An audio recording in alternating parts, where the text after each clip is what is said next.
Welcome to South Florida, Game 3 of the 4-game weekend series. The Nats have big things in mind this weekend before coming home. Got a lot of curly W's in the house as usual here at Marlins Park. And why not? The guys have dominated the Fish both on this diamond and in D.C. as well. Bob and FP, 3 in a row. You're taking it one at a time this time of the season. Only thing you can handle is what you do yourself, and they'll turn it over to Gio to try to keep this good thing going that they have right now. Yeah, we talked about it during the broadcast last night. There's little signs if you're looking closely that this thing's turned around. Doesn't matter if they're playing the Marlins, doesn't matter who they're playing. The Marlins are 24-22 since June 5th, so they're playing good baseball. But all started with Tanner in Milwaukee on Wednesday. 8 shutouts, struck out 11, just 3 hits in that, 1 walk, 1. And then how about Tommy Malone? He had 4 shutout innings after giving up 3 in the first inning. He gave them a good effort with 6 strikeouts. Then the big boy last night showed up big time. 11 strikeouts, 1 walk on his 34th birthday. 8 strong innings from Max. So the starters doing their thing, and you look at the numbers the last 3 games, getting this whole winning streak going. Yeah, and it's really great when everything's working together because big hits going along with the pitching, like Bryce's homer in Milwaukee on Wednesday. And then, of course, Trey Turner, who's come up big against the Marlins on several occasions this year. He was all over the bases. And then Juan Soto. This is a great ballpark for doubles and especially triples. He's into third base standing up. And so 2 departments working together, the pitching good, and the offense has been prolific and opportunistic. Yeah, the Nats are at 269 in July after hitting just 238 in June, so they're picking it up big time. 5.18 runs a game in July, just 4 runs a game in June. So it's starting to turn around little by little, and there's still time to do this thing. Yeah, we'd like to take Gio back maybe to how well he started the season. It's been a scuffle for him lately, but he's always pitched well against the Marlins. He's 10-3 against his hometown team, so hopefully a reversal of fortune from what we're looking at there. Yeah, 10-3 with a 1.93 and 17 career starts against the Marlins. You remember the near no-hitter here last year. So Gio loves pitching in Miami. It's his hometown. Here we go. His last 14 times out against the Miami Marlins, he's won 9 out of 10 decisions with a 179 earned run average. In fact, a couple of years ago, last year, he almost had a no-hitter here and came very close into the 9th inning. More on that a little bit later. But up next, we're going to look at the young man Soto and what he's doing to help out our pitchers and our ball club. Straight ahead from Florida.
And we're going to talk about teen successes, Juan Soto, and what he's doing to light up the baseball world right now.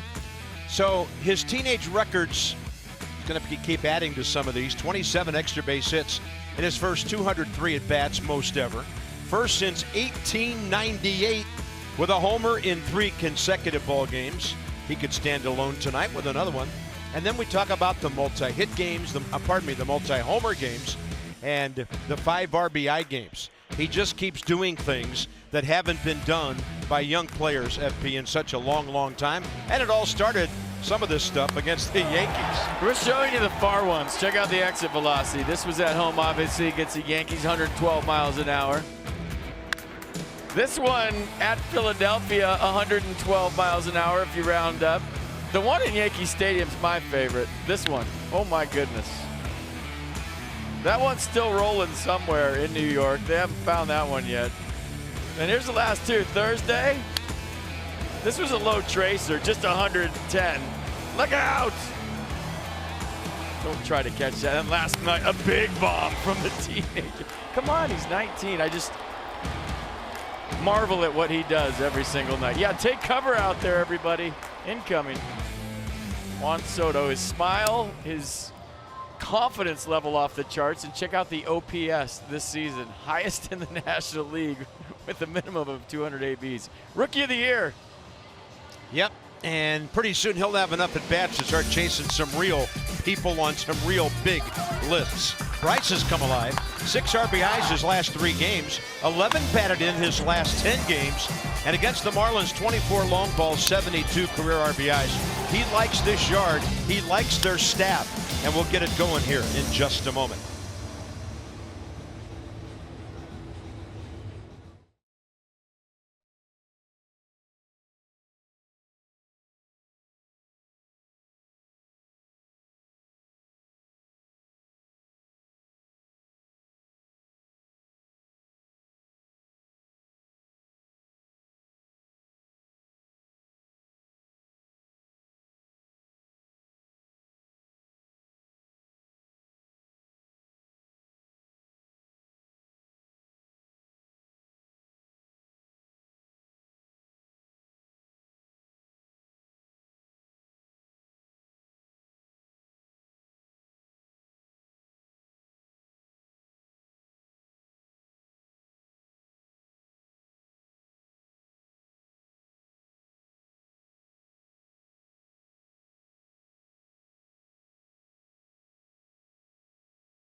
PNC Bank. There's no better time to act than today. PNC, make today the day. A little cloudy outside, only 83 in Miami right now. We are in air-conditioned comfort, but it's muggy indoors here. Usually around 78 at game time. Here's Davey Martinez lineup. Nats are 8th in hitting, 11th in runs, and 6th in homers. Michael A. Taylor, he likes the Marlins. Why not? He's from up the road in Lauderdale. And Michael A. is hitting .309 in his last 39 ball games. Some interruptions during that time. He doesn't play every day, but making the most of his opportunities over the last 2 months. Ryan Zimmerman back in there. And this is Trevor Richards, the 25-year-old rookie. Nats have faced him once, and he had control issues. Yeah, 15th start of the year for Richards. You remember on July 8th at Nats Park, he went just 3 2/3. 2 runs on 4 hits, a career high, 7 walks in that one. Marlins won that game, however, 10-2. So fastball, curveball change. You just saw the average velocities. Opponents hit 294 against his fastball and 355 against his curveball. There's a defense for the Marlins tonight. Rivera, Maben, Anderson, the outfield. Riddle, Castro. Up the middle, Rojas, Real Muto at the corners. And Brian Holiday behind the plate. JT Real Muto playing first base tonight, so he gets a break from the catcher's gear, and he'll stand there and talk to Tim Bogar all night. Yeah, Don Mattingly getting some right-handed bats into the lineup against Gio. So Trey Turner is having a good series against Mattingly's pitchers. And by the way, the Marlins have a bunch of young guys pitching. They don't do well against teams and hitters that know them well. Against the National League East this year, the staff ERA is 5.61. Underway, right on time. Turner pops up the bunt, and he pops it up for a base hit. Real Muto came in a little bit when he saw him square, and how about that? So the catcher's playing first, but he charged a little bit too hard. Give me launch angle and exit velocity on the Trey Turner bunt. And guess what? There goes the no-hitter. I would say about a 34-degree launch angle. Exit velocity is probably around 80 miles an hour. What do you got? Oh, 40 miles an hour, excuse me. Projected distance. 101-foot bunt. That is the longest bunt in the history of baseball. Wow. That's the fly ball version of a butcher boy. And here's Bryce Harper. That was really something. One pitch, one runner. We're underway right on time at 7:10, and Bryce takes one away. So in the series, he's driven in 3, scored a couple. He's drawn a walk, 3 hits. RBI total up to 62. 2 out of the top 10. With Scooter Gennett and Matt Kemp just ahead of him. Turner off and running. And the throw bounces in, and Trey has his 23rd of the year. Wasting no time running on Brian Holiday, who's been pretty good throwing out runners this year. Yeah, he's thrown out 14 of 25, so make it 14 of 26. Trey Turner steals that one easily. So a bunt, a stolen base. Trey Turner played leadoff hitter baseball in front of all of his family and friends that came down from around the West Palm Beach area. So 23 for him. Michael A in the lineup. He has 24, batting 7th.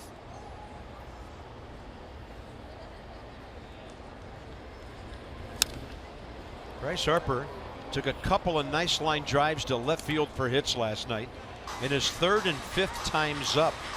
He already had a sac fly, drove in a couple. So the Nats now 30 hits in this series, and to this point they've scored 19 runs in 2 games.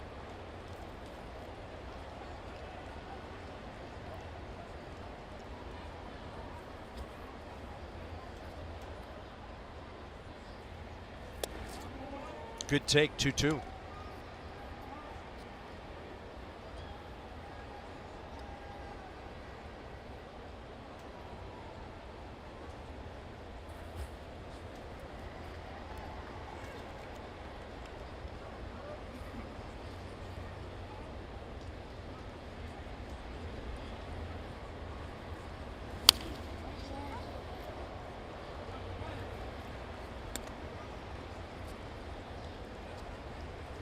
Richards, a native of Aviston, Illinois, went to small Drury University in Springfield, Missouri. It's right down the street, literally, from Missouri State, where Ryan Howard and Ross Detweiler played.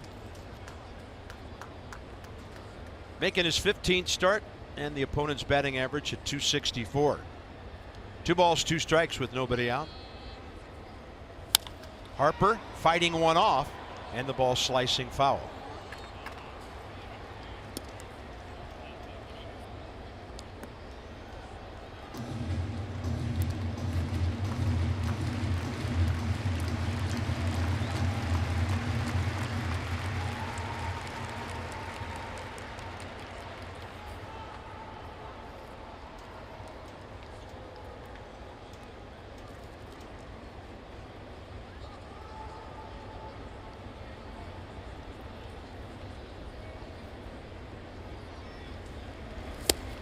And the off-speed pitch got it.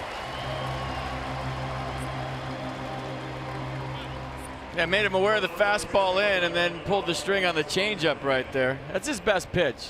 It's right over the top. It mimics his fastball big time. Opponent's hitting just 186 against his changeup, and Bryce, trying to move the runner, was way out in front.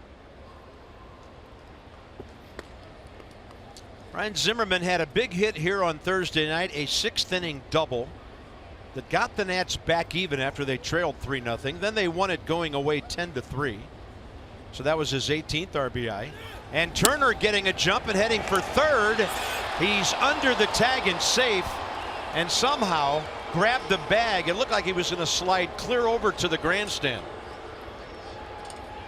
Yeah, it's hard with that mid on to hold the bag, but a tremendous jump. Pretty good throw by Holiday, and he just beats it in there and clings for life with the oven mitt. Watch this. Can't be easy to hold on to the bag when you're going that fast with no fingers. Well, that's close.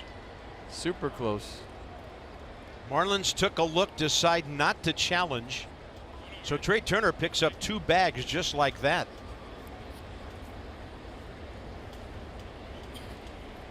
Love watching him run the bases. That's big. Third base, 1 out. And Ryan Zimmerman, a great RBI go-ahead opportunity here. Hustle mark. Yeah.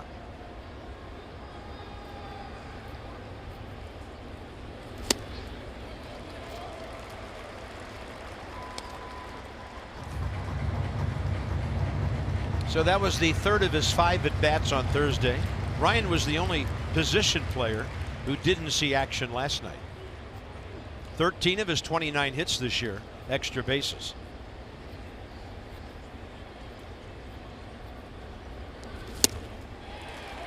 Right now, Richards has some good off-speed stuff going.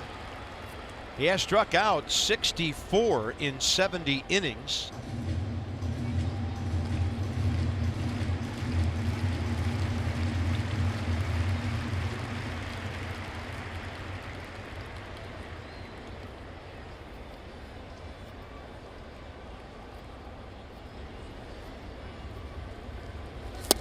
And that really had Ryan out ahead. So 2 consecutive strikeouts on 2 big-time quality hitters, Harper and Zimmerman, and the innings up to Soto. Yeah, 3 changeups in a row, and Ryan tried to stay back, but even on TV, those look like fastballs all the way, right over the top. Just about, what, 7-8 miles an hour slower than his heater. Juan Soto 0 for 1, but 2 walks against Richards in that game at Nationals Park, July 8th. Not biting. Ball 1. Having a great series. 5 hits, 4 RBIs, couple of homers, couple of walks.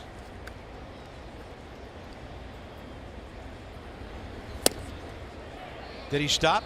He did. Ball 2, according to Chris Siegel down there at 3rd. Let's see if he went from the side.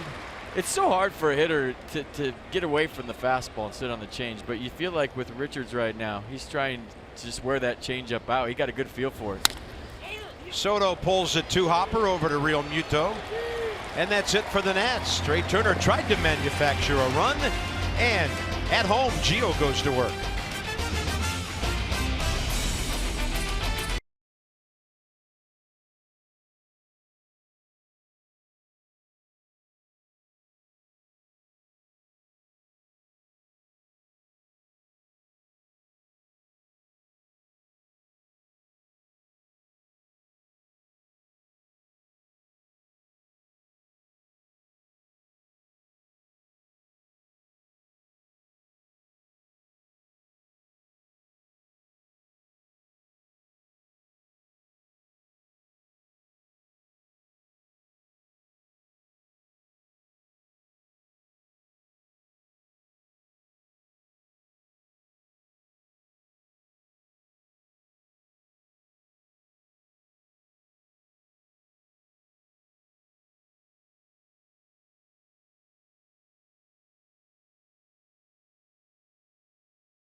Marlins, they're 11th in the league in hitting, Fewest runs, homers, and steals in the league.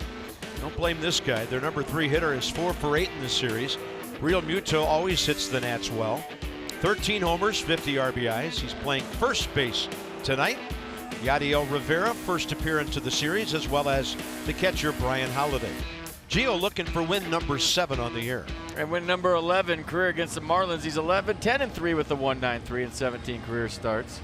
The Nats are 12-5 in those starts against the Marlins. So a team he's had success against.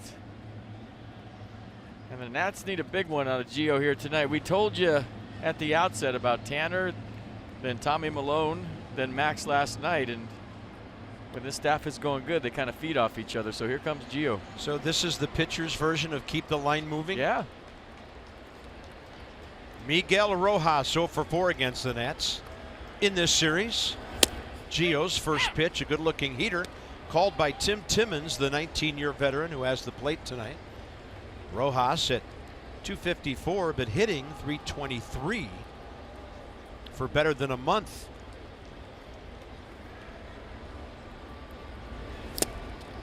And the breaking ball, a good one. 0-2. Yeah, we showed the arsenal for Gio, and you know this year he's thrown the lowest percentage of fastballs in his career at 55, and the highest percentage of changeups at 23.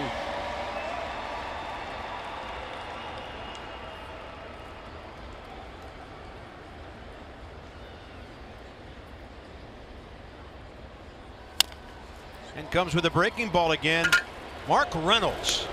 And Ryan Zimmerman somehow stayed on the bag. Reynolds, it's a do or die play for the third baseman. Ryan used to do that over there. Charge it hard, get the throw to first.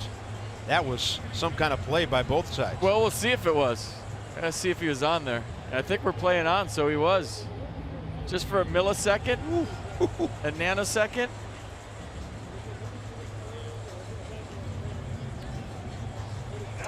Did he come back down? There he goes. He came back down on it.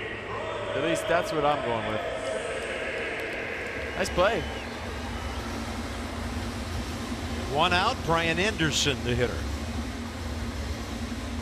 But I think the reason, Carp, there's more changeups than ever from Gio is that's his best secondary pitch now. He used to be the 94 blow it by you up high fastball guy, nasty wiffle ball curveball when he first came over from the A's, and now I think of him as more as a fastball changeup lefty.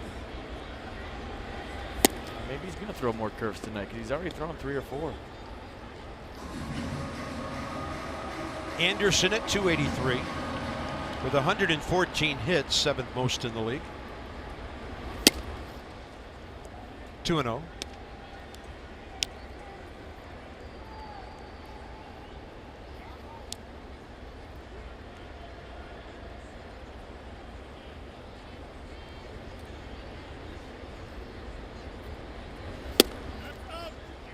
That's up, says Tim Timmons, ball 3. Gio's delivery looks a lot more deliberate tonight. He's going slower.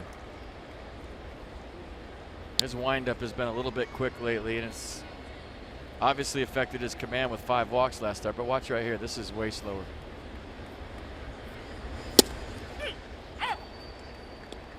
Just to get under control, stay over that backside.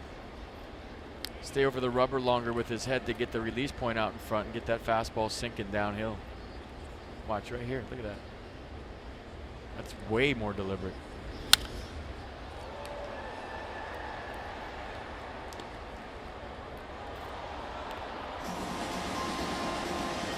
Three and 2, he has battled it back to.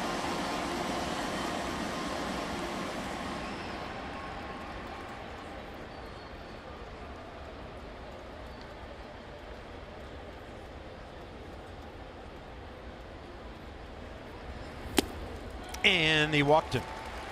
Gio kind of came scrambling off the hill right there. So a 1-out walk ahead of JT Real Muto. He's fine. I think he caught a cleat on the finish here. Maybe a little slippage.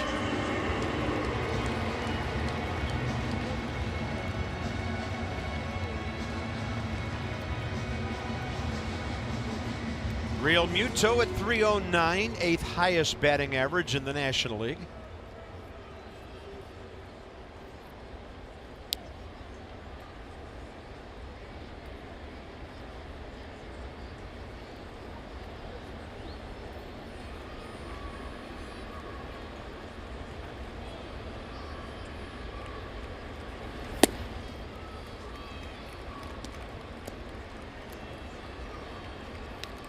you watch something here. I always talk about hitters looking at the pitcher with both eyes.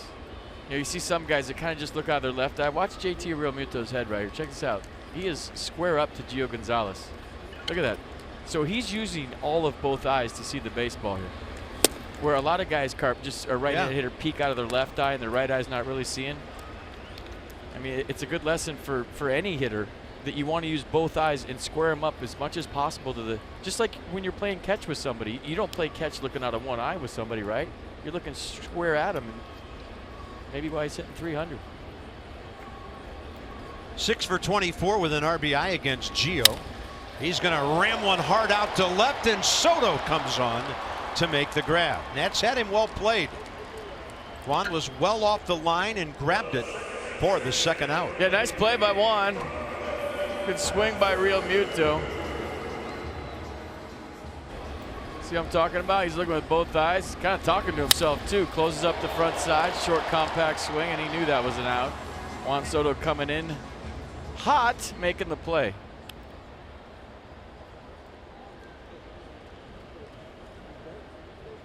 Their cleanup man tonight, Starlin Castro, who in this series has hit leadoff, 5th, and tonight 4th. Against the lefty, Justin Bour on the bench.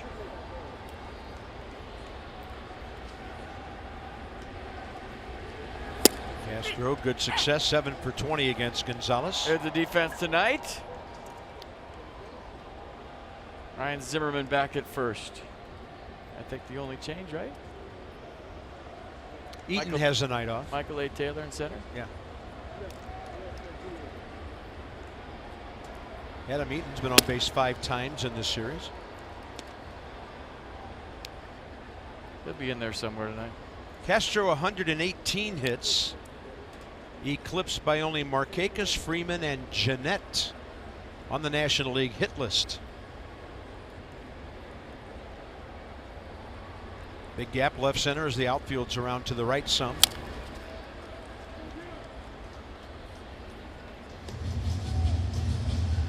Gio is from Monsignor Pace High School, which is in Miami Gardens. 5 big leaguers have come out of that school. Adrian Cardenas, Danny Rios, Derek Rodriguez, Gio, and Nats #1 pick back in '06, Chris Marrero.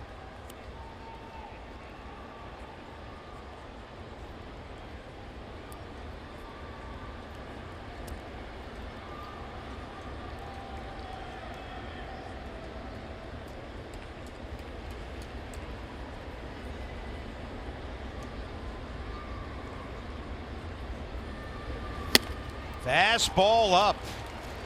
First K of the night, pitches around the 1-out walk. No score early, game 3 in Miami.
Weeks ago.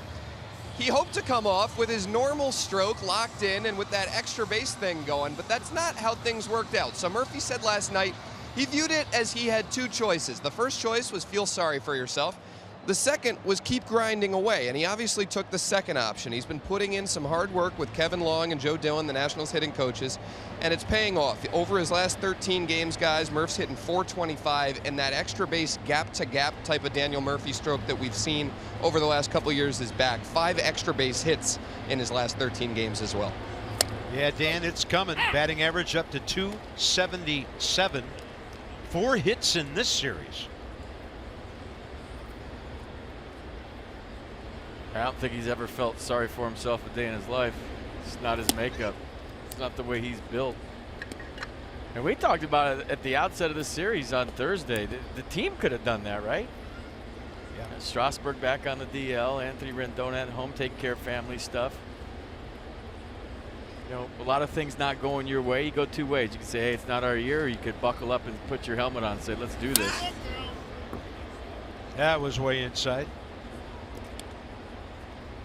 3 hits last night for Murph, so he's on his legs, which is always key, and that's not easy when you're coming off a knee surgery.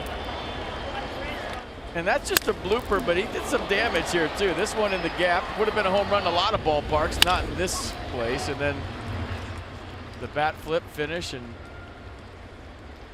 I said it last night, I believe it, he's back.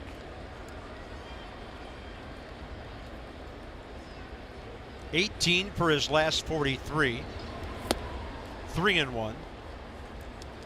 Saw that change up early. He's the first hitter that saw the change up early so far.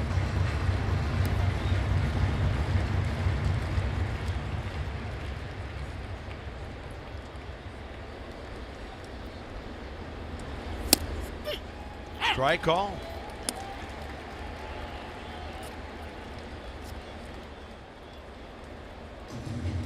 Murphy had a couple of RBIs on a base hit against Richards in the game in DC.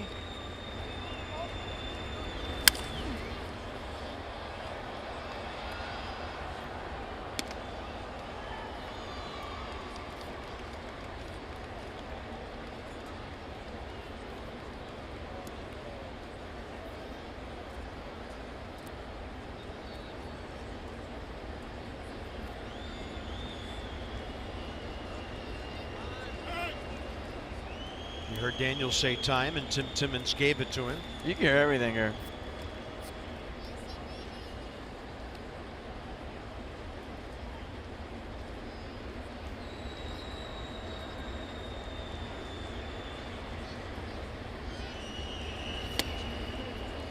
We heard that one for ball 4.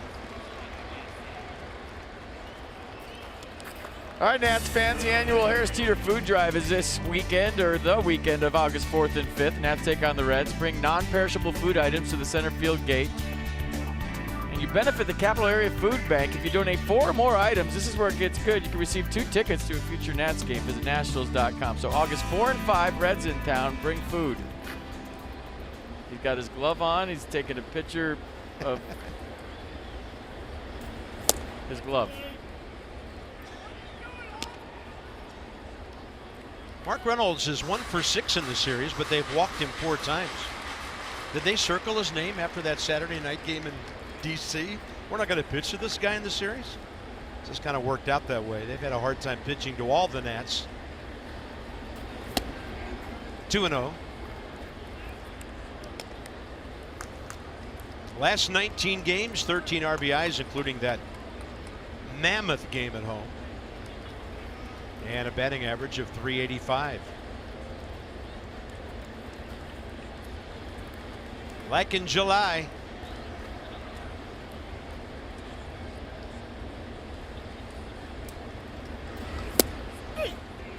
Gave him the low strike on a hot fastball coming in. Well, if you remember last time Richards pitched against the Nats, I told you this story. He went undrafted out of Division II Drury University in Missouri and played independent ball for the Gateway Grizzlies of the Frontier League in 2015.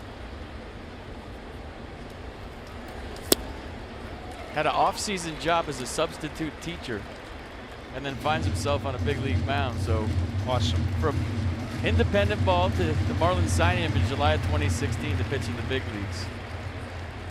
No more spit wads at the back of his head. He's pitching on a big league mound. He can fly his own paper airplanes now. 2-2 with nobody out. Right side of the infield open. Mark doesn't go that way a lot, and that fastball was fairly close to the one earlier called for a strike, but the count goes to 3-2. Nissan on the AB. I think they're going to work him down and away. It's just my call. You've always been great at spotting trends. I'm sharp, man. I'm on it. And that one comes backing up to the inside edge for his third strikeout. Let's go inside the numbers presented by PNC Bank. Make today the day. So the Nats have won 8 out of 9, all 5 here, 8 runs a game. The average runners in scoring position on base percentage, 43 extra base hits. Told you about that 5.61 ERA for the Marlins staff against the East.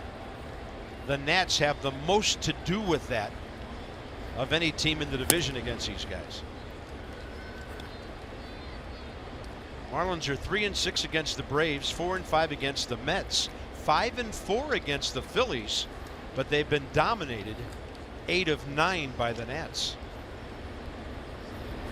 Taylor rips one, hits the mound, and a long run for Castro, and then he turns the double play with Murphy coming right at him.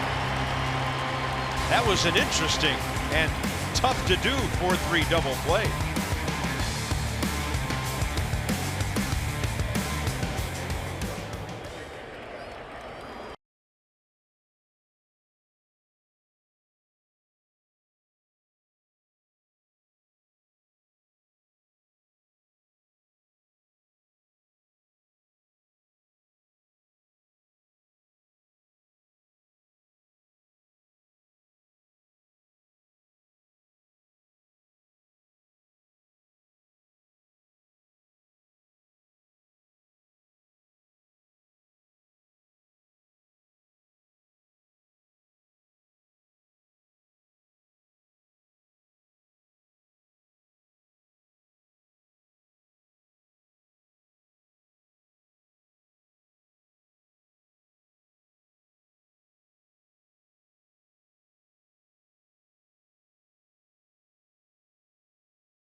Right here, and Gio had some kind of game going on. D. Gordon early, and Gio, given only 1 run with which to work on a hit by Harper, took a no-hitter into the 9th, and then D. Gordon knocked one into center and said, "Not in my house." University of Maryland, University College, looking back at a brilliant Nationals Gio moments in history. Well, that was Jose Fernandez's birthday, remember? His girlfriend and his mom came to the ballpark for the first time after Jose passed. So Gio, real emotional before that start, went out and almost tossed a no-hitter. They were real close, both from the same area. And it was an emotional night, and he was fired up. The best part about that was when he came off the mound, Giancarlo Stanton dropped his bat and gave him an ovation from the on-deck circle. The opposing pitcher, who just shoved for 8 innings, got an ovation from one of the best players on the Marlins team. I thought it was real classy. Great stuff. Cameron Maybin, bottom of the 2nd. Gio first inning, 16 pitches, 9 strikes.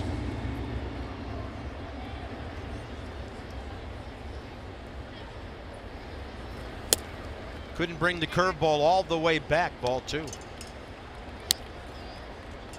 Jose Fernandez jersey. Never to be forgotten here.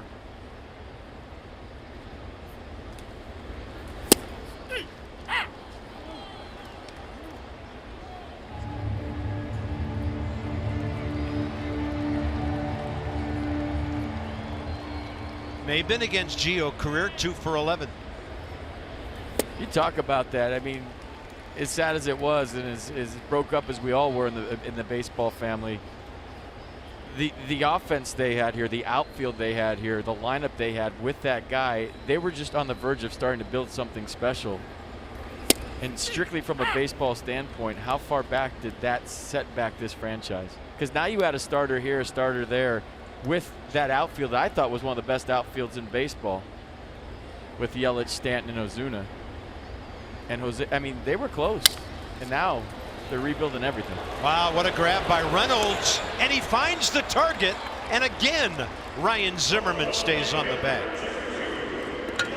Some hot action at both corners in this one. Hey, right back on the horse. Had a couple tough chances last night. Spears that one going to his left. Spin move, sidearm fling right on the money. Nice play, Mark Reynolds. It's the spin move right there. They work on that in BP all the time. Nice play.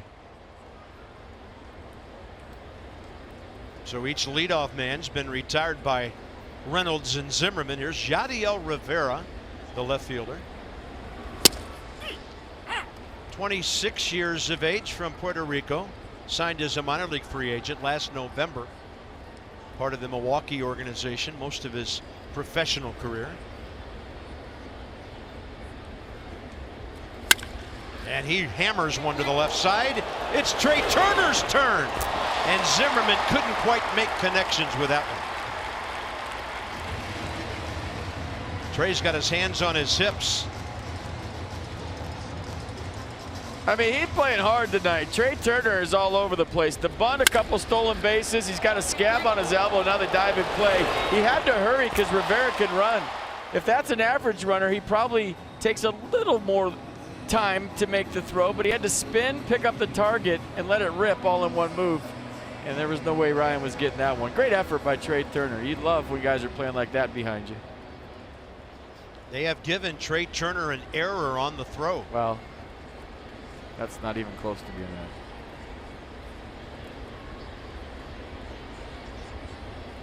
that.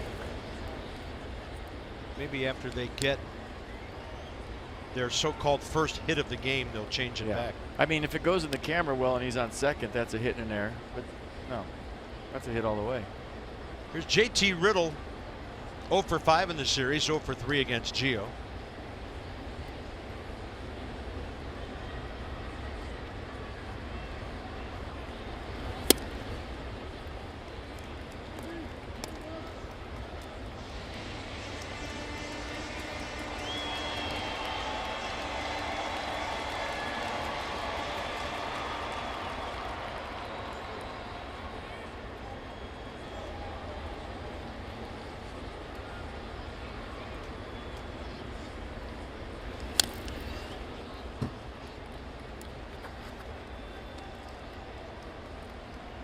Phillies at Cincinnati tonight. Vince Velasquez against Matt Harvey. 2-1 Phils, top of the 4th. Braves home with the Dodgers, 1-0 LA. Middle of the 2nd. We'll update you a few times as the night goes on. Yeah, Nats picked up a game last night, 6 back. Both, yeah. Only 3.5 back of Atlanta. It always helps to chase one team rather than two. What a lot of teams run into late in the season with a wild card. You might be 5 games out of a wild card, but you might have 6 teams in front of you. Taking care of business one day at a time. That's what the guys are trying to do. Yeah, I talked about it late last night, and I think it's worth repeating. Yeah, you have 2 teams ahead of you that aren't used to being in the position they're in. You know, from a standpoint of, you got guys like Odubel Herrera, Rhys Hoskins, Ozzie Albies, Acuna Jr. There's a lot of young players on those teams that haven't been in pennant races. And when all of a sudden you start getting closer to those teams, they're going to get tight, and they're going to start playing a different brand of baseball when they see the Nats in the rearview mirror if they get close. 2-1, and a ball hit a long way but foul. Put some big time pressure on them, Carp. They start getting tight, and that's how you catch them. Because it's not just a team chasing you, it's the team that's won 4 to 6 division championships and the team that everybody picked to win again this year. So it's a different dynamic than if you're the Nats on top and say a hot team coming to get you. It's not just a team, it's the team. And I feel like if the Nats can get within striking distance, they get tight, they catch them, and they're playing good baseball going to the playoffs for a change instead of being in neutral for a whole month. Nats have 7 left with the Braves and 9 left with the Phillies. 2-2. Fastball tight on Riddle.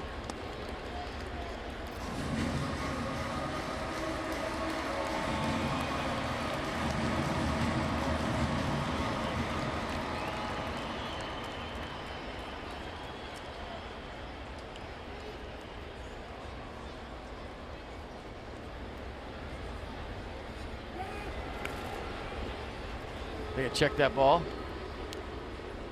Skipped it over to first, hit the dirt. They'll pretend it was a triple in the gap and not check it at all. If I was hitting, you're checking that ball. Hit the dirt. There's scuff on it.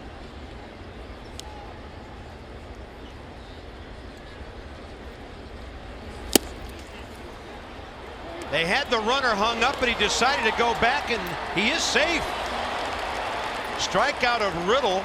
Rivera decided to go back, and it looked like the Nats had a big-time shot to double him. There's a lot of animation after this play, so strike 3. Rivera back to first, and did he get in there? Ooh, looked like he slapped him on the hand, then he took the hand away. What do you got? This will show it, unless Mike Muchlinski was in the way. There you go. What do you got here? Did he slap it on his hand?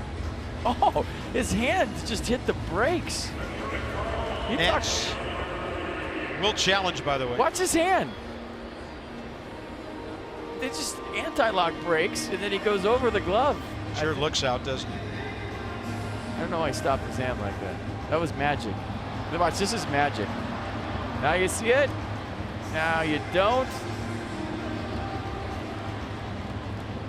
I don't know if there's enough to overturn that. Second strikeout by Gio. Yadiel Rivera is a magician playing baseball. Well, Soto and Taylor are hanging around first base. Bryce is hanging out about 10 feet away. Everybody looking up at the big board. Mike Muchlinski made the call. He's joined by the home plate umpire, Tim Timmons. They're all pointing at the scoreboard down there first. They got a powwow going around the bag. It's actually Angel Hernandez, pardon me, on the right, the crew chief.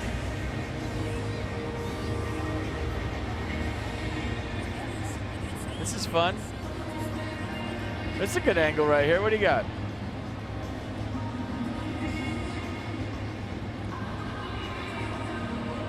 He put the glove where he was supposed to. Yeah. He just, pure magic trick. Watch the hand. I don't know how I did that. I think he's safe. Yeah, the hand version of a swim move right there. Yeah. Runner is safe. So the Nats lose the challenge. 2 outs, and Rivera still at first base. And Ryan's, he's looking right at him. They're nose to nose at first. He's talking to Rivera.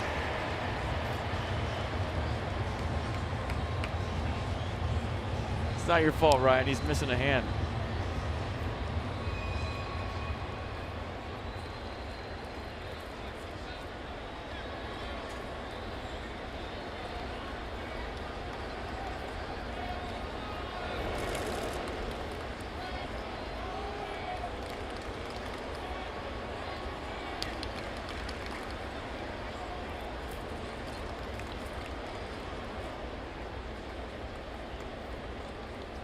Sleight of hand at first base. Yeah. Brian Holiday is their backup catcher. Hitting a .181, 19 hits and 105 at bats. Offense not his thing this year, but as FP mentioned earlier, done a good job working with a young staff of gunning down base runners. 14 of 25 before Trey Turner took second and third in the first inning tonight. And for Gio, still a lot of incentive here. Pitcher on deck, trying to get the number 8 hitter to end this inning.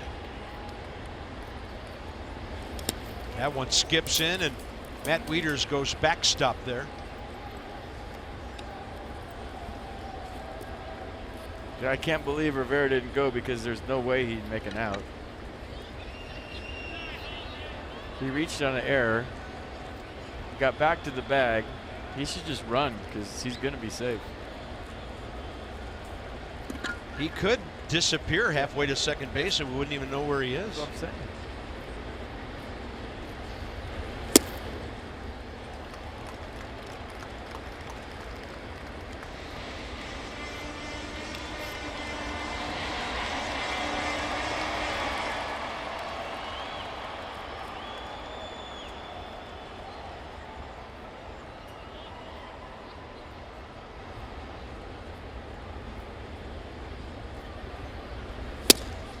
And the fastball in there, 3-1.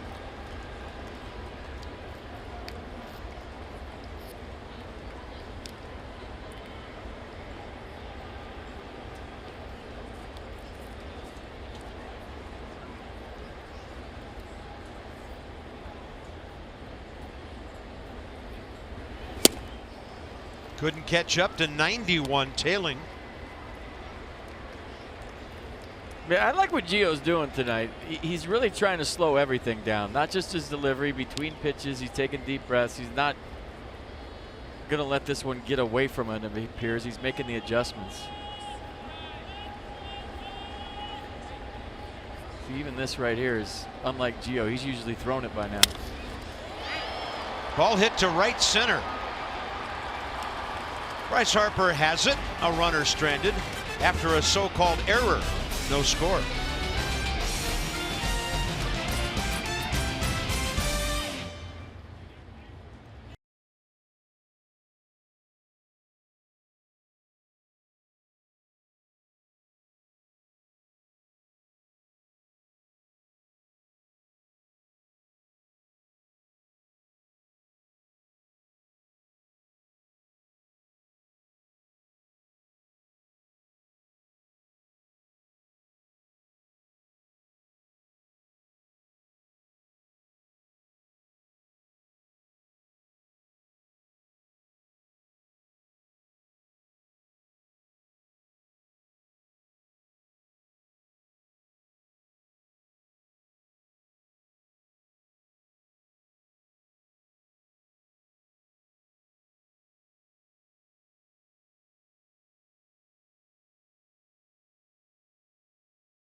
They're deadly. No scores. We go to the top of the third. The Nats kick off a 10-game homestand with 2 games against the Mets, July 31st and August 1st at Nats Park. So U.S. Marine Corps Day is on the 31st. That's going to be a great one. And then take a long lunch break with a noon start time on the 1st. So visit nationals.com for tickets. Just ask your boss right now, can I have the 1st off? I'm going to the Nats game. That's a piranha. They put a whole cow in there today, and the piranhas ate it right down to the bones in like 4 seconds. It was awesome. I got to get to the park earlier. Yeah, BP was fun today. Wieters, Gio, Turner, top of the third. 30 pitches, 17 strikes for the off-speed artist, Trevor Richards, so far. He has struck out 3 and has a double play grounder. So the Nats have had their leadoff man on twice. Matt Wieters in the series, 1 for 8, couple of RBIs with a walk. Had a hit with the bases loaded here 2 nights ago. Strike call. Tim Timmons will let you know when it's a strike.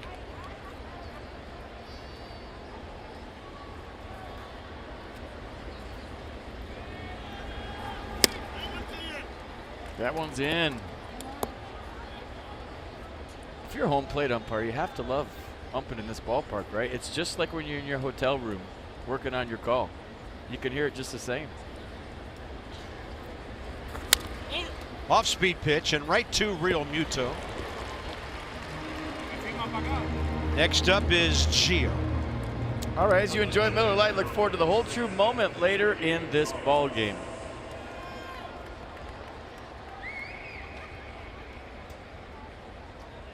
Gio 2 for 33, couple of sacrifice bunts this year. There's his career number with the 3 homers and 16 RBIs.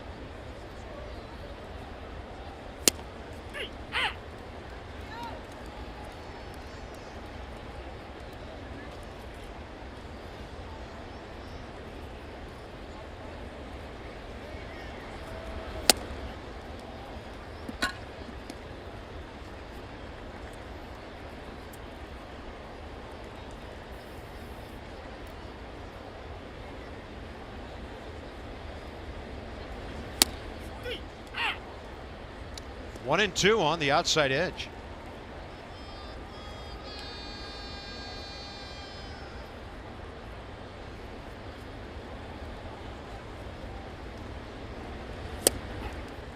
And a fastball to the inside edge. First time around the order, the Nats go 1 for 8 with a walk. All right, StatCast AI powered by AWS. Going to show you Trey Turner's monster bunt. See you later. 101-foot bunt, then it's off to the races. I mean, this is leadoff hit. And a bunt single, you steal second, then you take off for third, dove up the middle for a play. Trey Turner is playing hard tonight, and I'd love to watch Trey run.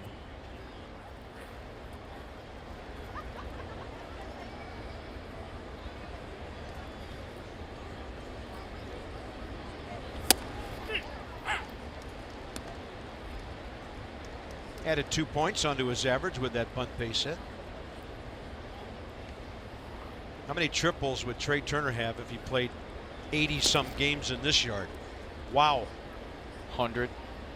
The leading triples guy in the league is Ketel Marte of Arizona with 9. I could see a guy having 20 triples playing here.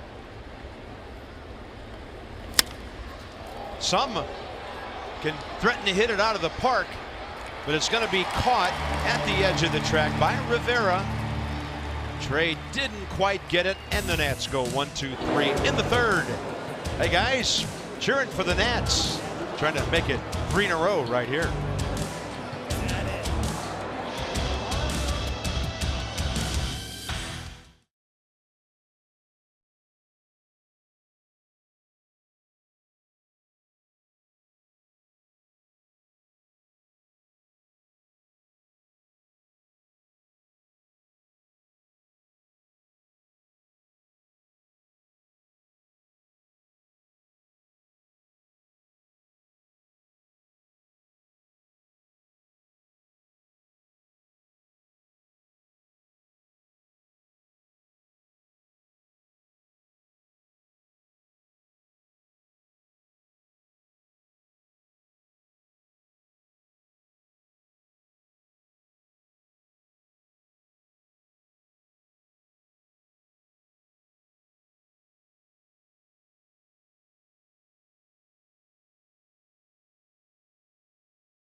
Dad now, and he's got a bobblehead. So congratulations, Anthony. That is awesome. We can't wait for you to get back here. But on August 3rd, PNC Bank is presenting the Anthony Rendon bobblehead. First 25,000 fans get that. It's got the Script Nationals jersey on it. So get your tickets today at nationals.com.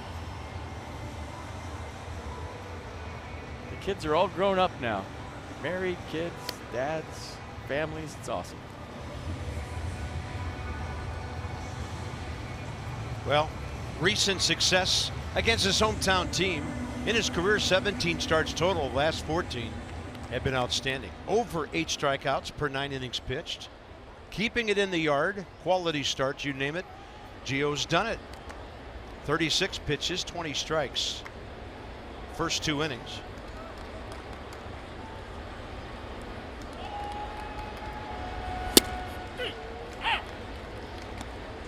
Trevor Richards is 2 for 17 as a big league hitter. A couple of RBIs, a couple of sacrifice bunts.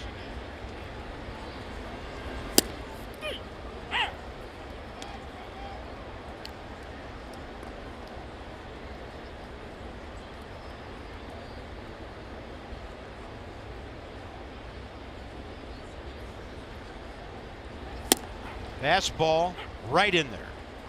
So that first time around the order is completed, and Miami goes 0 for 8 with a walk by Brian Anderson. Washington area Toyota dealers help children and their families by making a $44 donation to the Children's Inn at NIH for every strikeout by a Nats pitcher this year.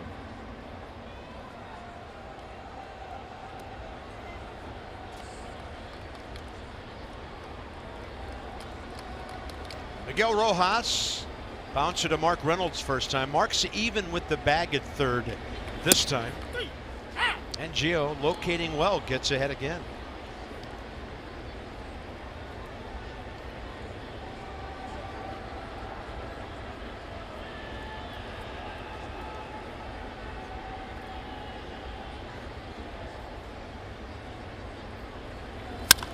And a ball ripped out to right center. Michael A. Taylor takes it off the side of the glove. He kept on going, and he's out. Rojas at second.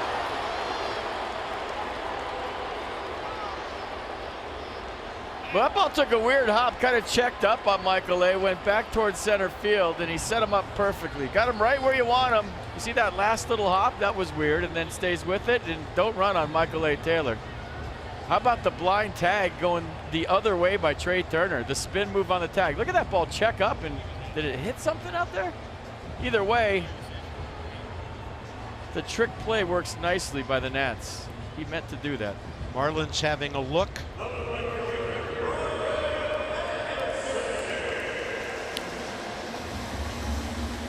Eight-6 on the throw and the tag, and the bases are empty with 2 outs.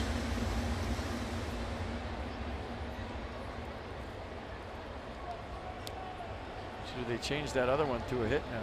Ah, they did, didn't they? No, I said do they? Oh, do they? Yeah.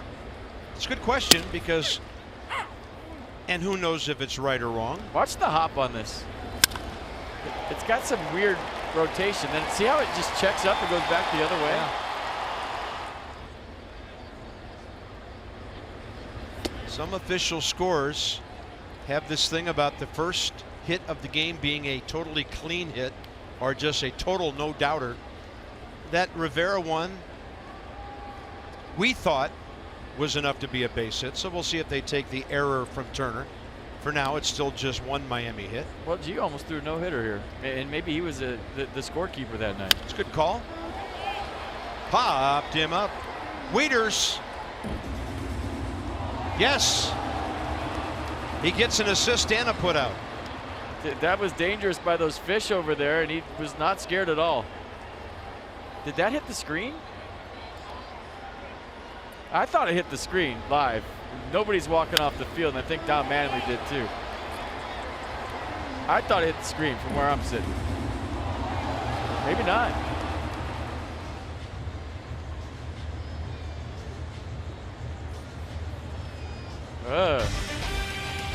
Stay calm, Matt, and grab the baseball. Inning over.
in a hurry. Washington, D.C. Lexus dealers, they donate $250 to the Children's National Health System for the first 200 homers hit by the Nats this year.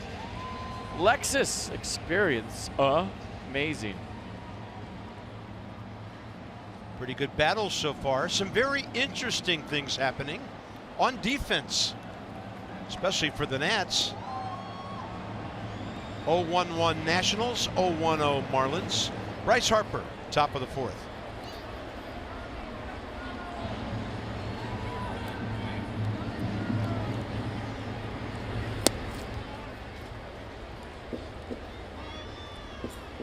Off speed, got him swinging first time.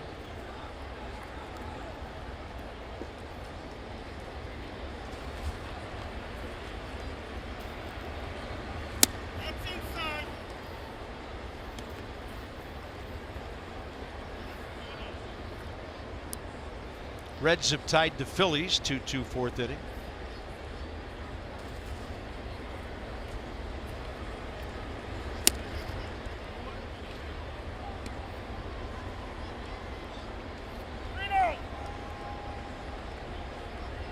Tim Timmons turned around to correct the scoreboard. And the press box heard him.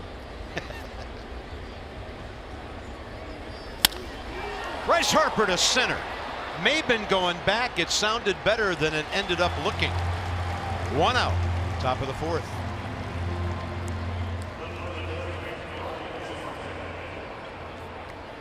Yeah, 3-0 green light. Just missed it. Ryan Zimmerman struck out first time. Juan Soto bounced out to first. They are the next two Nats here in the fourth.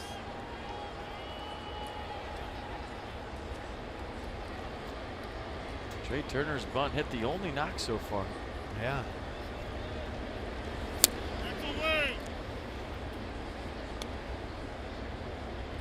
You know, when you face a guy like Richards, Carp, if you get anything on any pitch to take away his changeup, you know, maybe his glove moves a little bit, maybe, you know, his hands are a little bit lower, something, because his changeup looks just like his fastball. It's a floater. And Trevor Hoffman had a floater. He's about to go in the Hall of Fame tomorrow. But that's the way Trevor's changeup was. It was like it had a parachute behind it. And you knew it was coming, right? You knew it was coming. You could sit on it, and it still never got there. And that Richards has got a floater too. 2-1.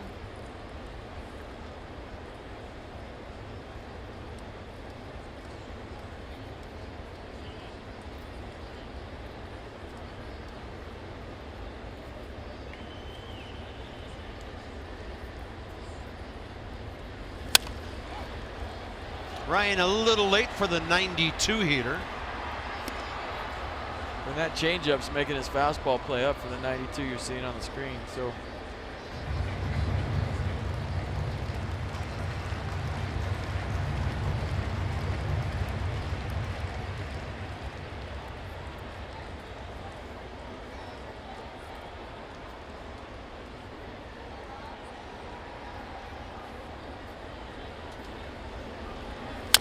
had him reaching. That's right off the end of Ryan's bat. Richards throws him out. 2 down here in the fourth. When you're talking cars, you're talking Coons league leaders. So on base percentage plus slugging equals OPS. Juan Soto started the night at 1.005. He made an out, so he's at a mere 999. So of guys who have 200 at bats, and Juan newly into that group, he's doing an amazing job as a rookie. Nolan Arenado, by the way, hit his 26th home run last night to take the league lead in long balls. Just one ahead of Harper, Aguiar, and Matt Carpenter.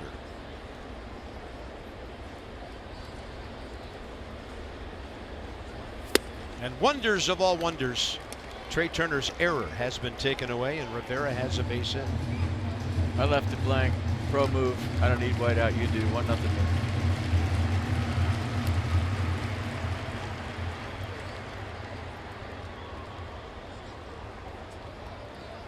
It's amazing how much I've taught you about scoring. Yep.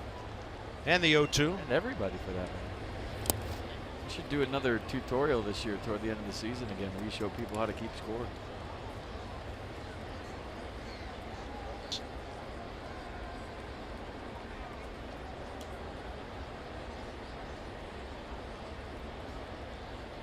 Trey did not deserve that. Now everybody's happy. Fielder gets an error taken away, and the batter gets a knock.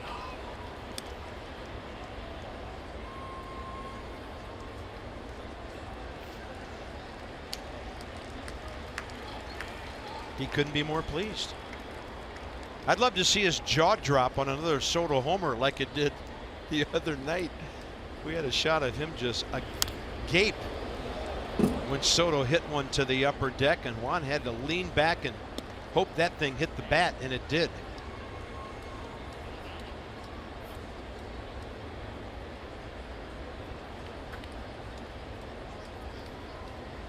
We get the knob. Oh no, it got right on the handle.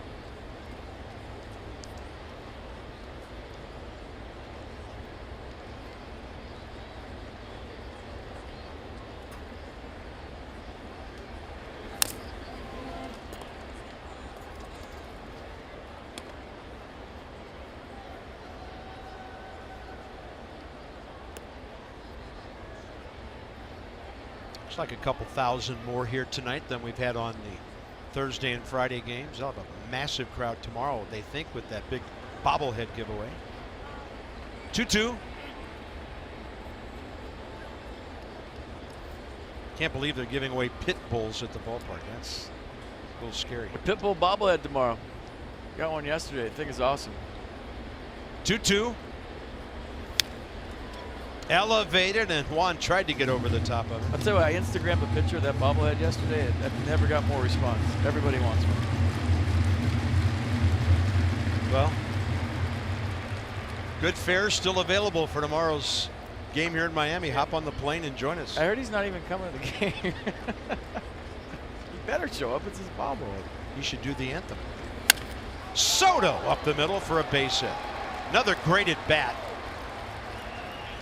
Is behind in the count, got it back even, and that OPS will go up a couple more points now, back over 1.000.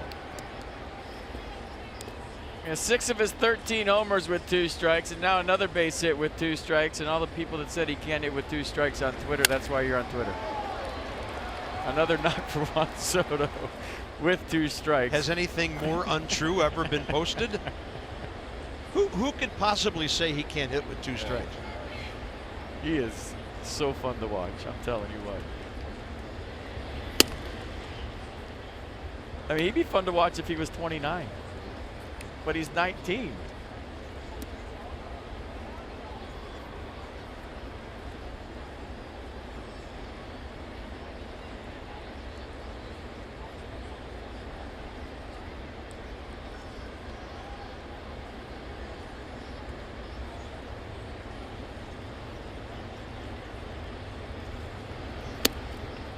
And then we hear what a great debut game Victor Robles had last night in his return to Syracuse after his time in Florida, rehabbing the injury, getting some rookie league level playing time, and now at AAA, and we wish him the best in his quest to get to the big leagues.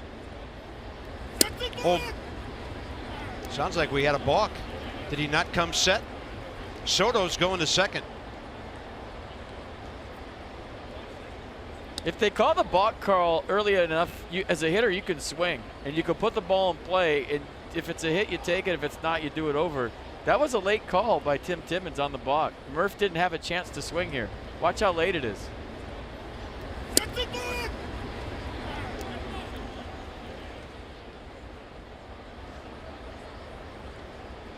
So a runner to scoring position in a 0-0 game is a huge 90 feet.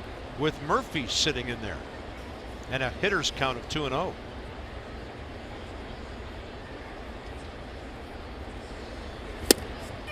That's why if they call the balk early enough, swing. Swing as hard as you can in case you hit it. And if you fly out to left, you say, no, we're taking the balk, and you go back in the box and you're still hitting. If you hit it over the fence, you take it. It's like a penalty in football. Either accept it or decline it. Wow. Always swing. It's hard to do as a hitter when you hear a balk, because you'd never hear a noise like that. But if you can fire off a swing when you hear the umpire call it, do it every time. That was too late. Murph had no chance.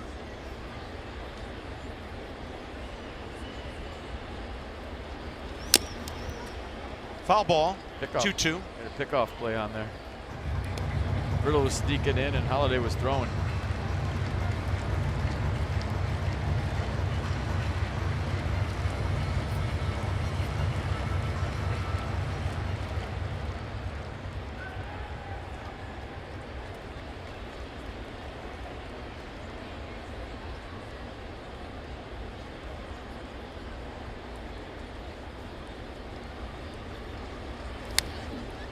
Murphy just leveling off to stay alive.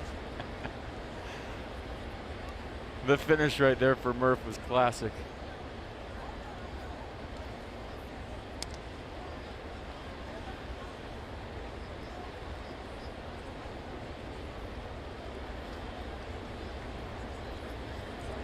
Walked his first time. Erased on the 4-3 double play off the bat of Michael A. later in the second inning. Daniel Murphy's been on base in this series 6 times, 2 walks, 4 hits. And he didn't start one of the games. There's that changeup. It is nasty. Strikeout number 5. So, Trey Turner and the Nets back to the field. Well, every time Trey Turner gets an error change to a hit, his grandfather celebrates by eating a hot dog like he's going to the electric chair.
To pass along on Steven Strasburg, who during a lengthy conversation with reporters earlier today was very upbeat, revealed that his current neck issue is something that he's actually dealt with since spring training. He tried to pitch through it and treat it with medication.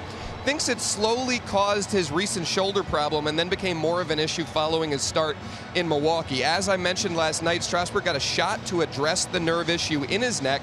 Said today he came out of that injection feeling much, much better immediately after getting it, really. Very upbeat, as I said, hopeful that he'll be able to start throwing in a couple days and be back pitching soon. And guys, he made sure to mention that the highlight of his career to this point was pitching in the postseason last year. He's going to tell his kids, his grandkids about it, he said, and he is really fired up to be back with the team to get a chance to hopefully pitch this Nationals club back into October and more postseason games. Love hearing that, Dan. Thanks. On a couple of fronts. The fact that Steven's feeling better and the fact that he wants October. Love to hear that. Ball 1 to JT Realmuto in the bottom of the 4th is underway. Ball 2. Gio threw 3 innings, 44 pitches, 27 strikes.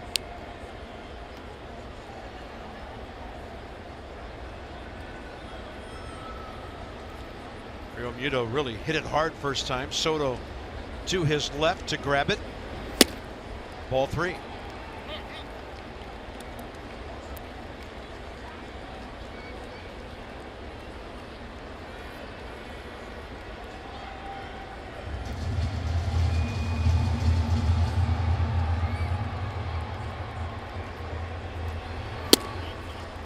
Walked him on 4. Gio's second walk tonight. All right, Nats Pass, you get 10 Nats games, whatever you want, for just $65 per month. Look at all the ball clubs coming to Nats Park in the month of August. So Nats Pass available exclusively through MLB Ballpark app. Download that today and start enjoying unlimited Nats baseball in the month of August. Some good teams coming up, some big games coming up, and they're all going to be there. He's buying his Nats Pass right now.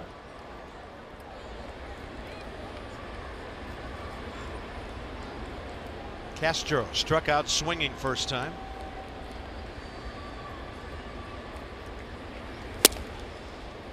Good chip. Matt Wieters, yeah. Gio not finishing. Ball staying over toward that outside part.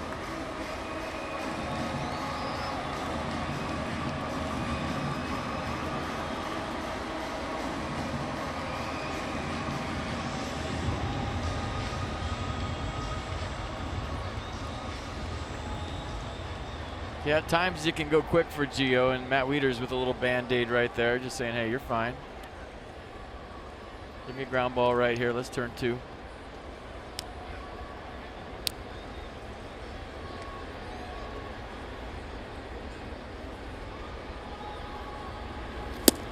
Six in a row missing.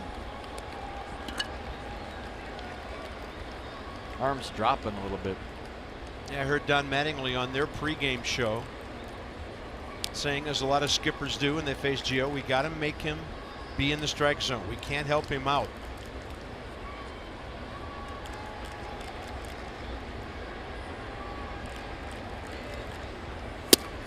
And he's back in there with a heater.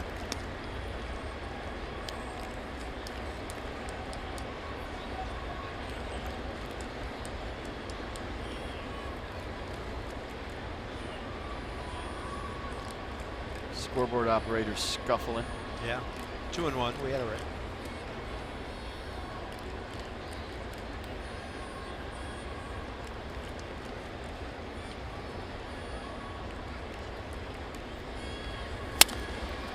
Out of play, right side. It's back even at 2.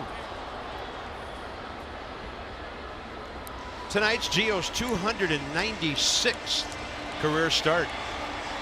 Looking for win number 124.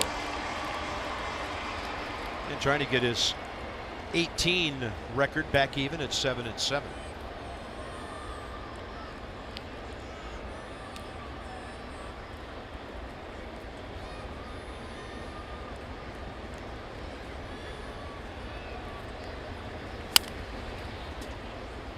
You want the out here because you feel like Don Mattingly's definitely going to start Real Muto with the 3-2 count. So this is a big pitch.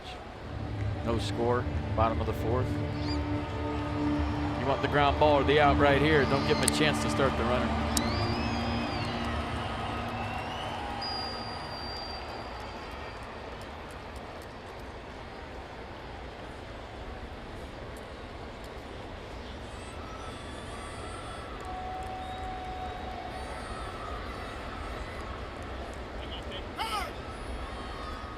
Time requested and given.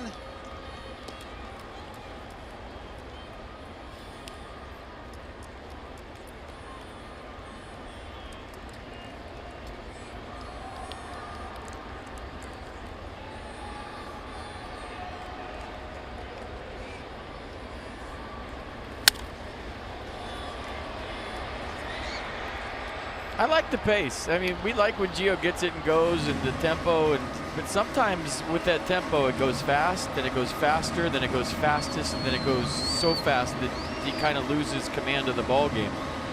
You know, when you're a pitcher, it's your day. You're the king on the mound, and you control the pace. And right now, he's doing a nice job of being relaxed, calm, maybe taking longer than he normally does, but that's okay. This one doesn't feel like it has a chance to get away from him. Right. Just by the way he's presenting himself and slowing everything down on the mound. That was close. Castro was in reverse, leaving the batter's box.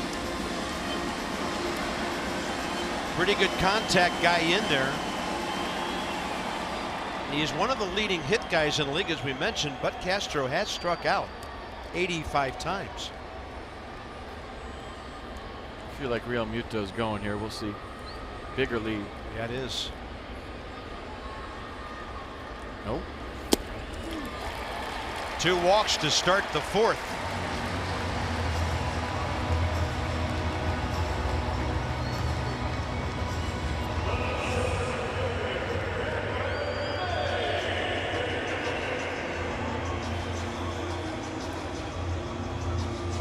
Cameron Maben is next. Hit a hot shot to the left side first time up, and Mark Reynolds took a hit away. So Gio, 2 hits, 3 walks so far. Michael A. Taylor is going to shift a bit over toward right center. Bryce Harper, the shallowest of the 3 outfielders. Soto, pretty deep out and left. First pitch breaking ball, might have been high.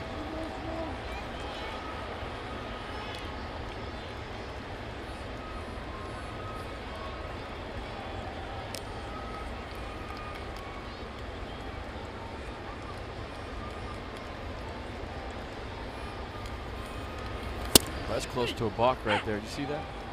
He was teetering before he threw that pitch. He was looking back at second base. He had a little lean going, and then he started his motion after the lean.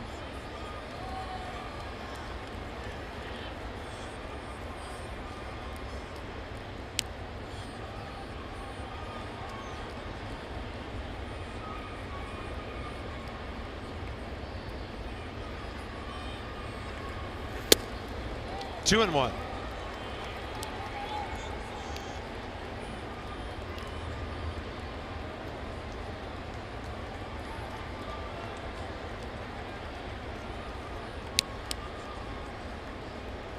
Deep breath. Go to work.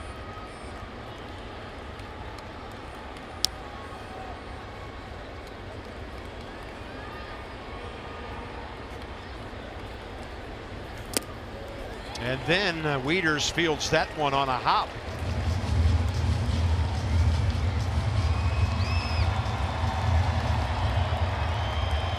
And stopped by Matt, keeping the double play in order.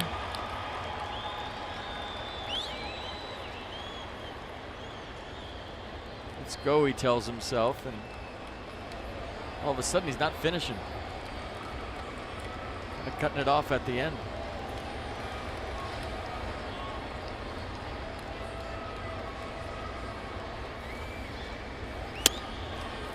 Inside, and 3 walks have loaded the bases.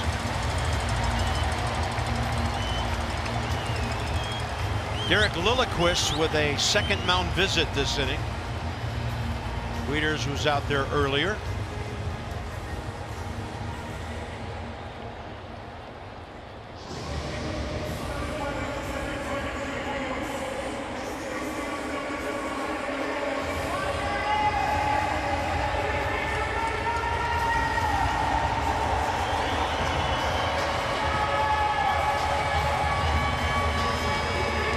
Seems like he's okay, just trying to take that whole meeting in.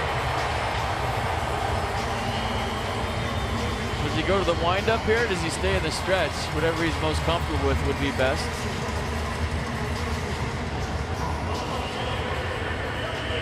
The batter is Yadiel Rivera, who hit that hard ball up the middle, on which Trey Turner made a fantastic glove play first time, and then came up short on the throw, ruled an error, then changed to a hit.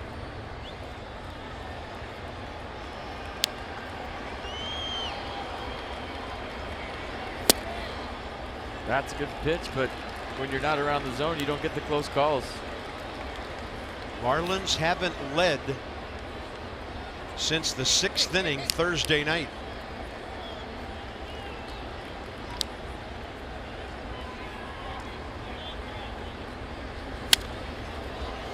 Big time rip by Rivera.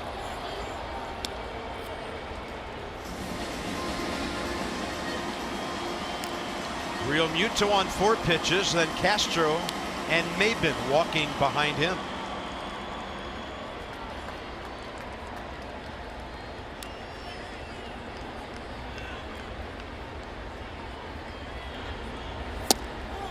Ball 2.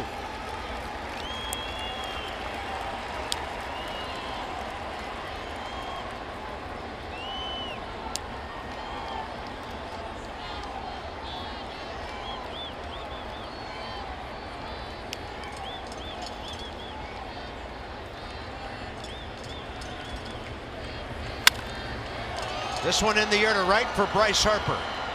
Toward the line, foul ball. He's going to gun one home on a hop.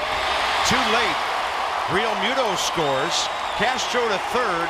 1-0 Miami.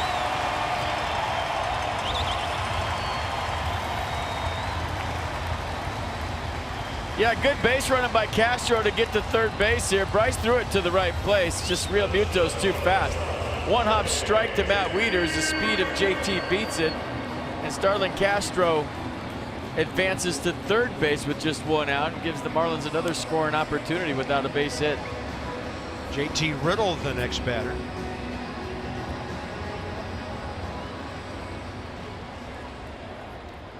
Mark Reynolds, his toes to the grass on the third base side. Turner, the deepest of the infielders. Murphy on the pull side. Medium depth. Nats open for a grounder right at somebody here.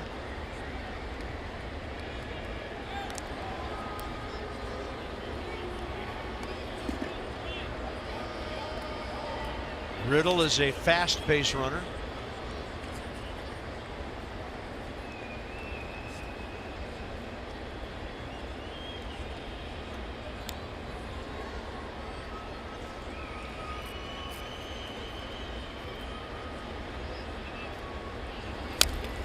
Whoa.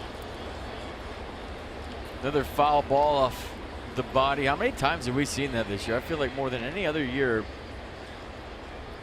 Guys fouling the ball off their thigh, their knee, their back knee. Wow. That thing was really boring in on him as he started that swing.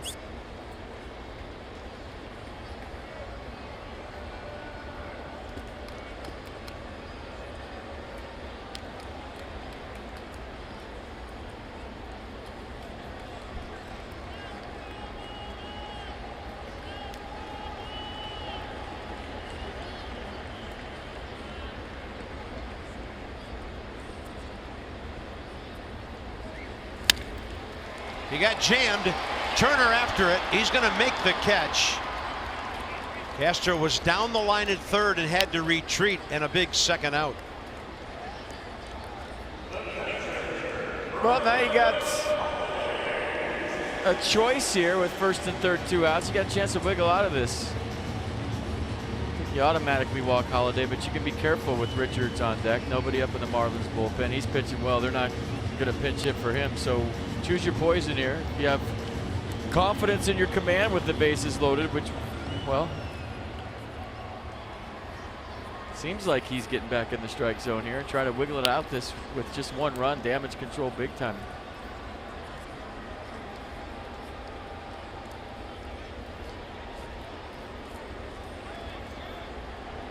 Fly ball to right off the bat of Holiday first time.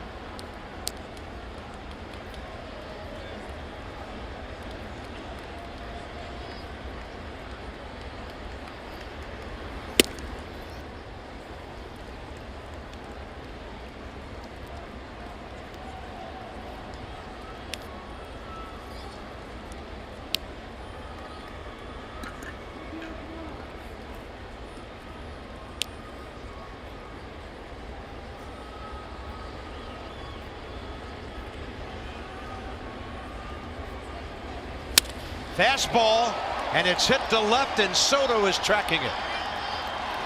Gio, outstanding damage control. Bases loaded, nobody out. Sac fly makes it 1-0. And the fourth inning of Nationals baseball was brought to you by the all-wheel drive RAV4.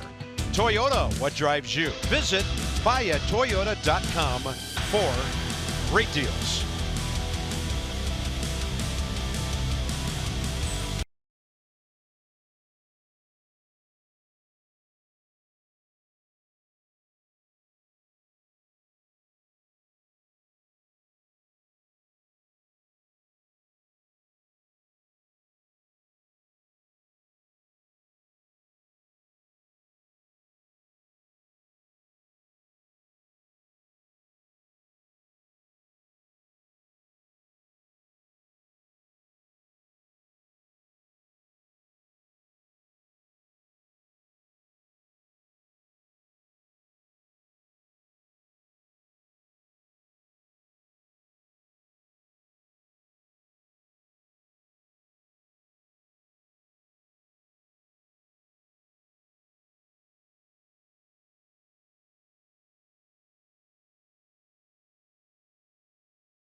Verizon Expo show you some close plays around the bag. Look at Trey's helmet in his eyes, the oven mitt getting in there. Yadiel Rivera getting back to the bag. Zim stretching as far as he can. And then Matt Wieters doing a nice job on the Willie Mays basket catch twice. While piranhas are nipping at his ankles. 100% fiber optic network, 100% phenomenal. Visit getfios.com. The only thing that would have been better is if they had Trey's grandfather eating that hot dog in Exmo. That would have been awesome. I, for one, enjoyed that. Nice to see somebody else making a mess with a dog at the ballpark. That was a fully loaded dog, too, wasn't it? Yeah, that was Chicago style, what he was doing. Fastball in there. Reynolds, who struck out looking first time.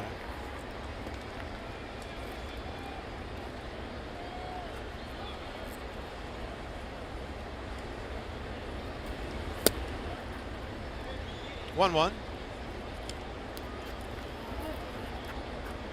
It's been a while since he's tatered.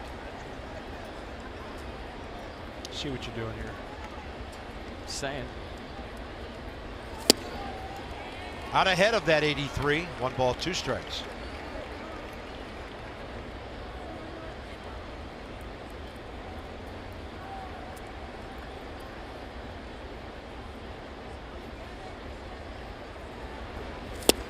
And another one.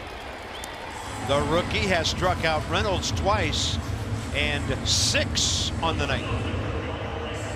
All right, Peanuts are back in Woodbridge to celebrate the Sandlot on Saturday, August 4th. All right, that's cool. With a bobblehead giveaway of the character Squints. And the actor who played Squints, I can't say his name, but he'll be there. So go to the website, go to the ball game, support your Peanuts. They are good.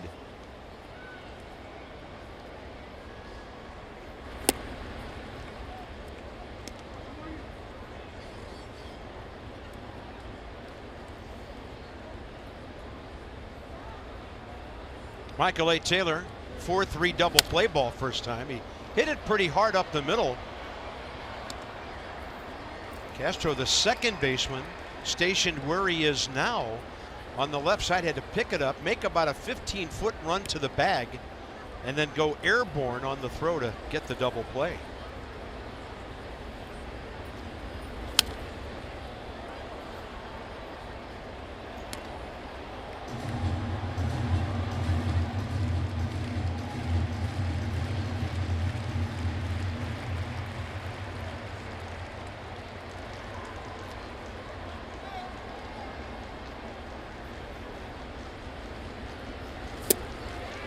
Off speed, strikeout number 7, 3 in a row. Changeup's deadly, man. I'm telling you.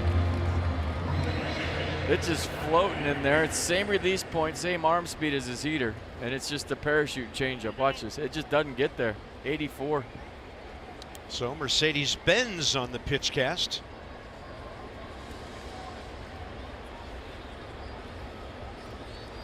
Wieters ground ball over to Real Muto at first base, first time up. Trying to turn a lineup over here in the 5th. Sometimes it just takes one guy to sit on one and hit it hard, and then you rattle his confidence in that pitch, and he's flustered.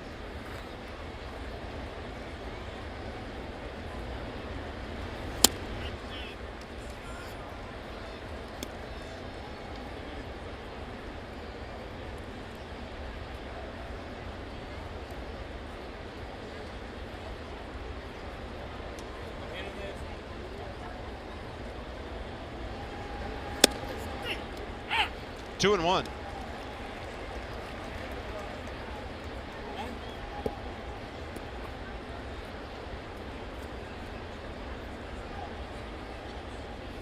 And Wieters started the night at 200. That's going to have a little run back on the inside edge, evening things up.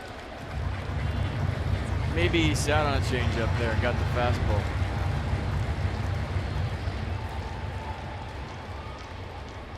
Tough to do with 2 strikes, isn't it?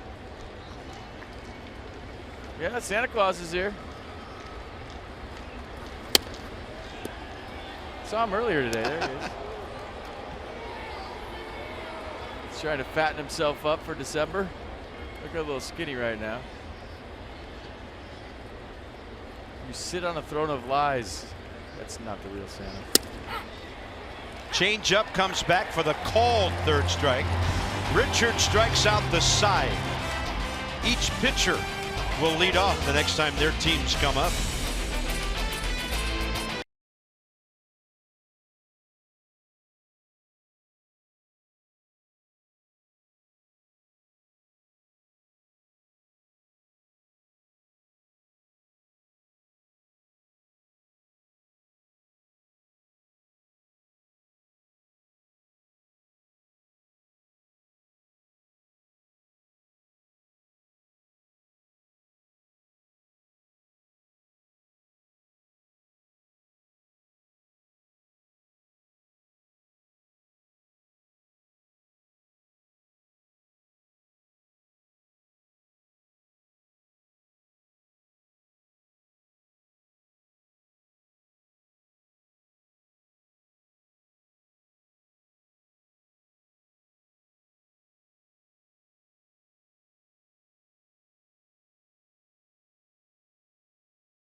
Nationals, and may not be reproduced or retransmitted in any form, and the accounts and descriptions of this game may not be disseminated without the express written consent of the Washington Nationals. South Beach, nobody goes there anymore. It's too crowded. Thank you, Yogi. 1-2-0 Fish, 0-2-0 Nats. Still early over there.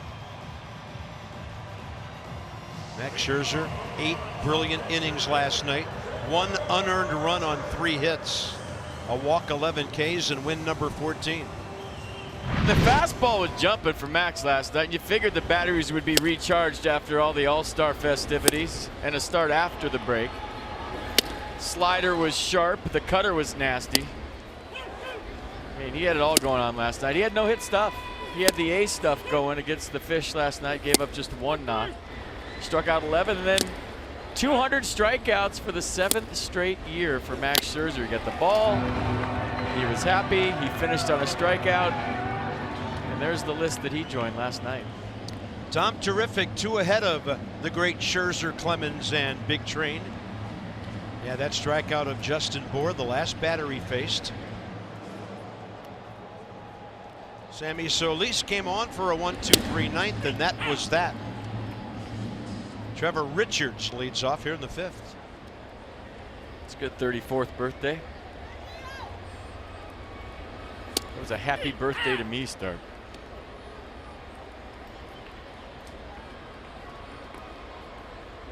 And many more. 0-2.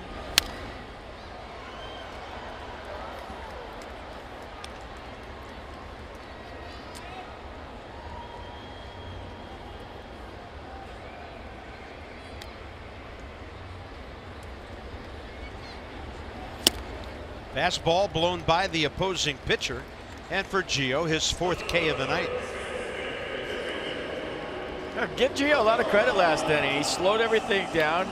It didn't get away from him. So maybe the new deliberate windup, the staying set a little bit longer, and everything going slower for Gio here tonight. That was nice damage control. Just a sac fly. Good trip by Derek Lilliquist.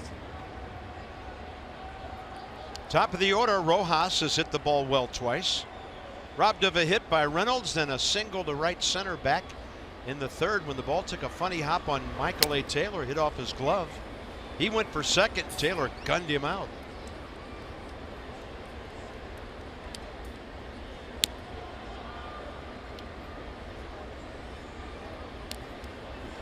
So Gio, 4 strikeouts, 4 walks, but only 2 hits. 1 hop for Trey Turner. With more on Gio, here's Dan. Bob, talking with Gio the other day after Tommy Milone was called up to join the big league club, he noted that 3 of the 4 prospects that the Nationals gave up in December of 2011 to Oakland to get Gio Gonzalez over here to DC have now played with Gio, either in spring training or up here in the regular season. AJ Cole, Derek Norris, and now Tommy Milone. The only one that he has not played with, Brad Peacock, who has bounced around a little bit since heading to Oakland. Gio had a good line for me on that front. He said, in time, the pieces always find their way back together. Cool little thing there. Yeah, Brad Peacock, a main cog out of the bullpen last year for the world champion Astros.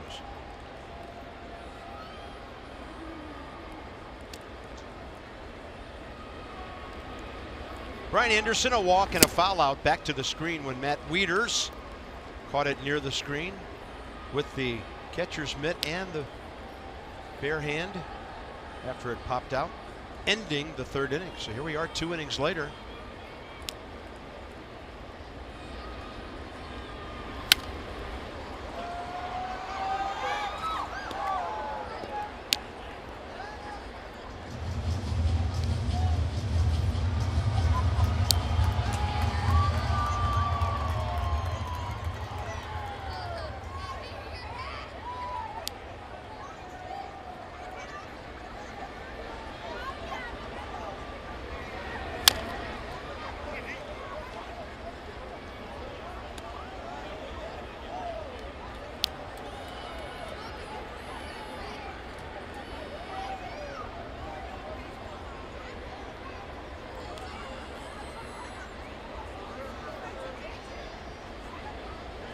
Now the 1-2.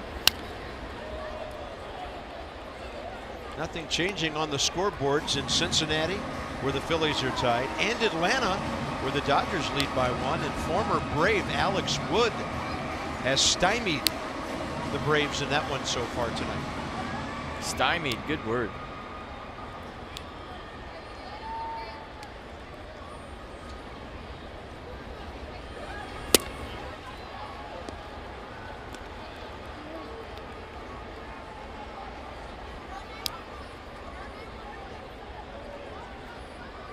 Second and the 4th, long innings.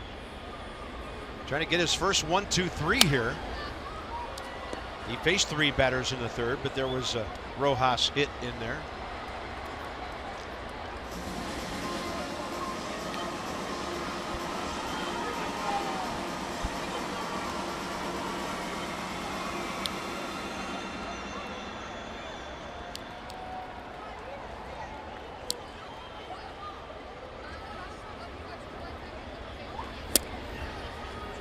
Full count.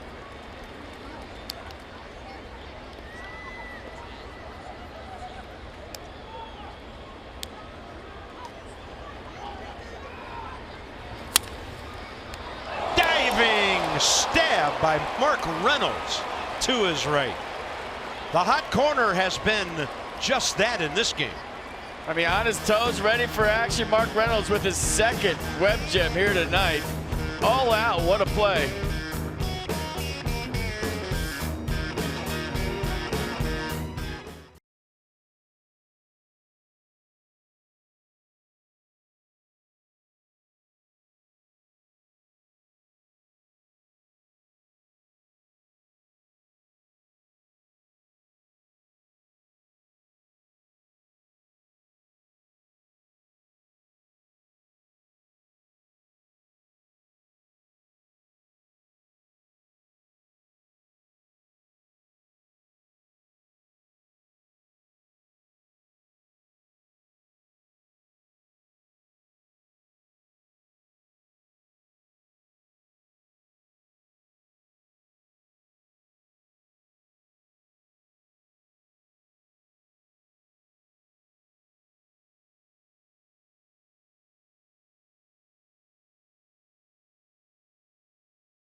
not this close.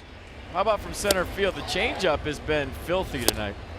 Just kind of disappearing, floating it in there, looking exactly like the heater. It's baffled hitters all night long. You kind of get the idea why by watching the highlights. 8 strikeouts for Richards so far, just 1 walk, 5 shutout innings. He's thrown 77 pitches, 47 of those for strikes. Geico, 15 minutes can save you 50% or more on car insurance. Visit geico.com to see how much you could save. Gio leads off, top of the 6th. Strike call.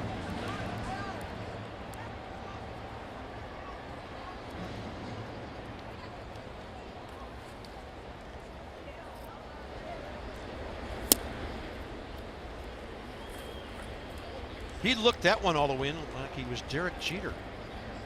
1-1.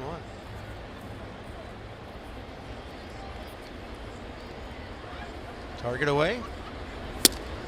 Stays out there. Yeah, Richards threw 6 shutout against the Phillies on July 14th. Just 4 hits, and he threw 6 2/3 a 1-run ball last start against Tampa.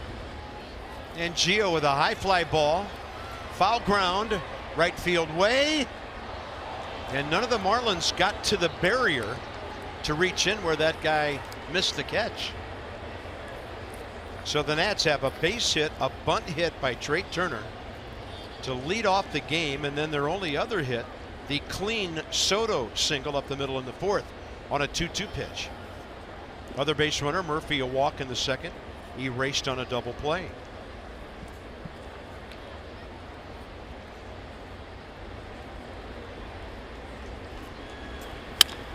Gio pulls it. Rojas had to back up a little bit. First out, 6th inning. Big at bat here for Trevor Richards and the Marlins with Trey Turner hitting. A couple of stolen bases already tonight. How big is that first inning all of a sudden with Trey on 3rd and 1 out?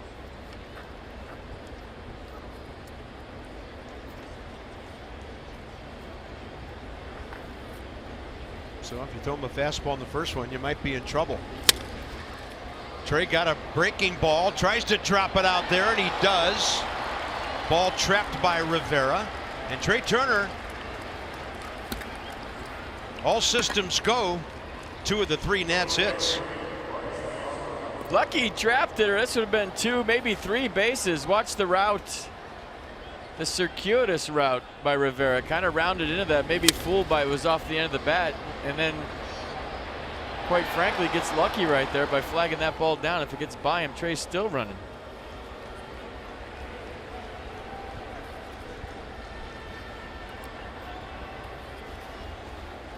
Bryce Harper, a swinging strikeout and a fly ball to center.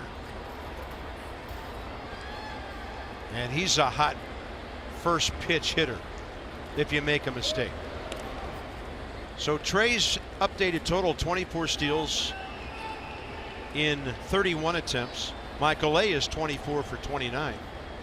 The league leader, Starling Marte of the Pirates, has 25. Just touching 12 feet.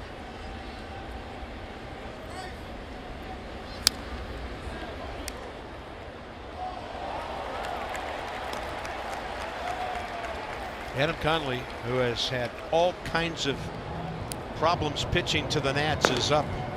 Maybe with Soto in mind. Right-handed Zimmerman next.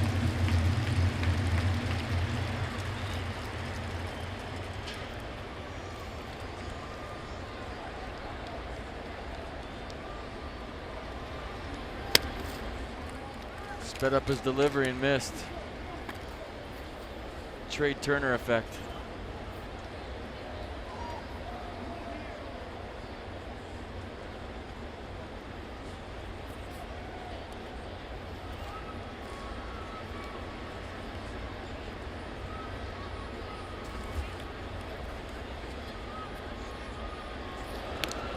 This is where it helps if you get in your lead and peak and you see a bunch of fingers wiggling from the catcher and you know a changeup is coming. That's the one you want to run on.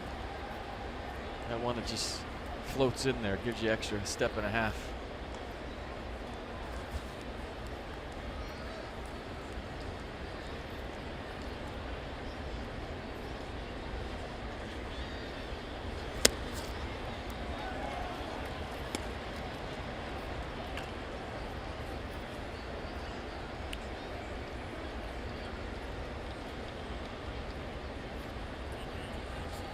He's working over there, trying to get a jump.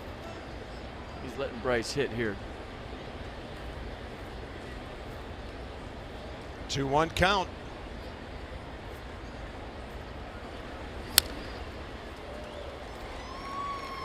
Bryce is frustrated. That's the pitch he was looking for in the zone he was looking for it in. You could tell the body language. He can't believe he fouled that off.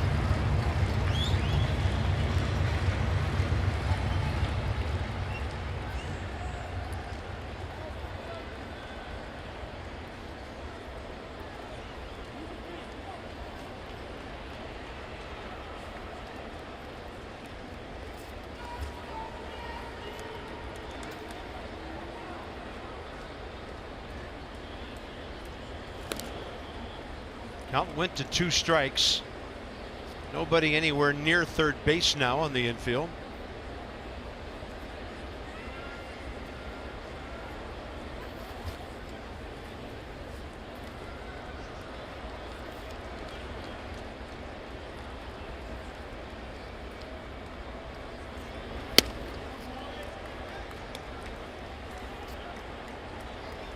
Well, decision time for Davey. Do you start Trey Turner here? And I think if you do, it's got to be a straight steal. Meaning if Bryce doesn't make contact, you have to make it in a 1-0 game.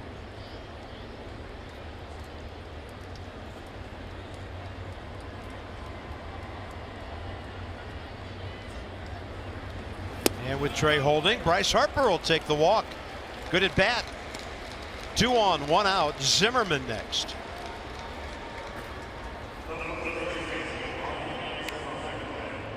Second walk by Richards tonight. And this could be his last batter.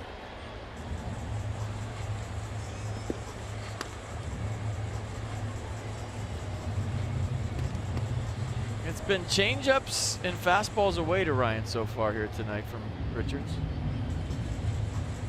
Last time tapped it back to the mound, a fastball away, and danger lurking in the on-deck circle.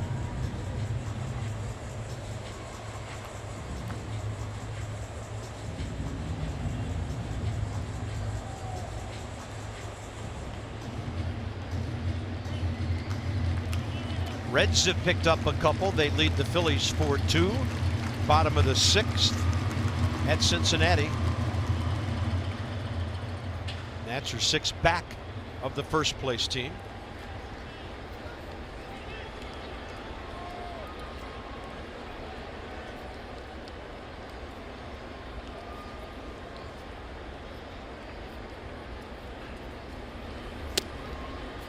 Ooh, that's a dangerous changeup right there. Belt high, middle in.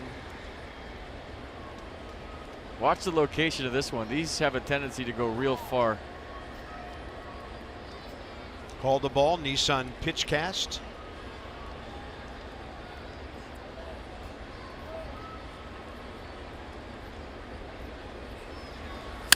Zimmerman hammers one to third.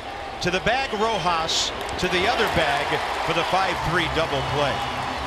The Nats have stranded their third runner. Second twin killing of the night for Trevor Richards.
How about Mark Reynolds playing some sweet third base tonight? The running play right there, Ryan Zimmerman helping him out. Then this play, a little spin move action, flick it over to first, and then dive, and then roll.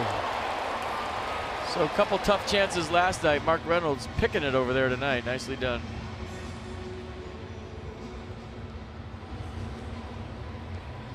Gio has retired 6 in a row since he loaded the bases on walks in the 4th. Rivera's sac fly, the first of those 6, and then very solid since. Pitch number 85 coming to start the bottom of the 6th. Busted bat, 1 hop. Trey Turner.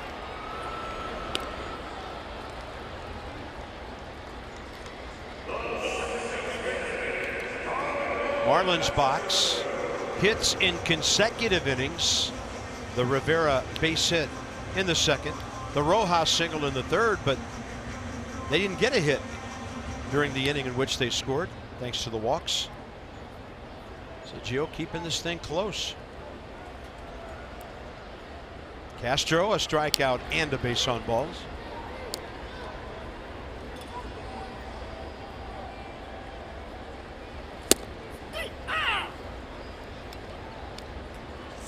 Ha!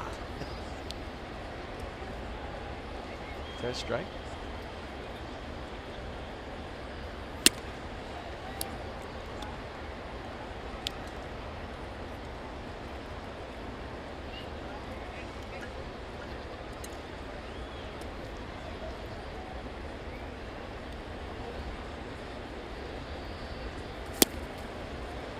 Really dropping that one late. 1 ball, 2 strikes. Mercedes-Benz pitch cast. Curveball down. He got Castro with a fastball up first time. Does he climb the ladder here? He tries to pop one up around his eyes.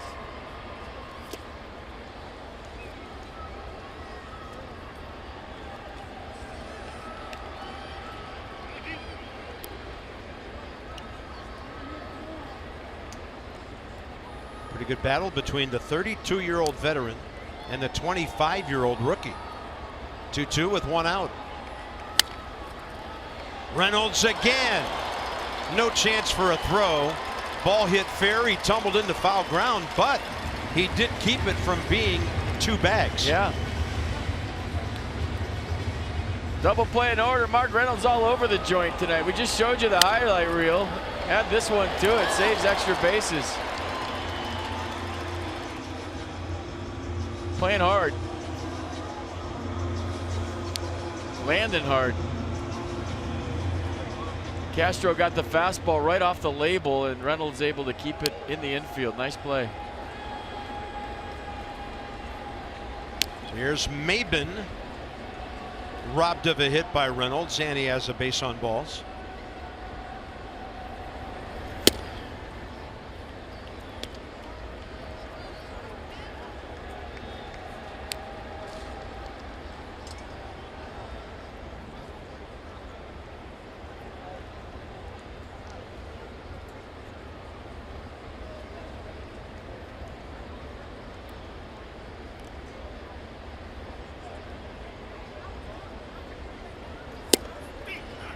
Not at all interested in the 1-0 fastball. I think he lulled him to sleep. I mean, he's doing the Max Scherzer pause in the stretch, and I think Maben just said, "Are you going to throw it?" And then stepped out and he threw it, or stood up at least.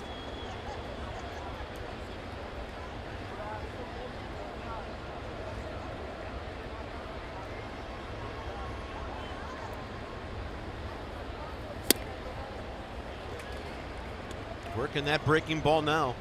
By the way, the Dodgers have picked up 2. 3-0 at Atlanta. Curveball. They're in the top of the 6th there.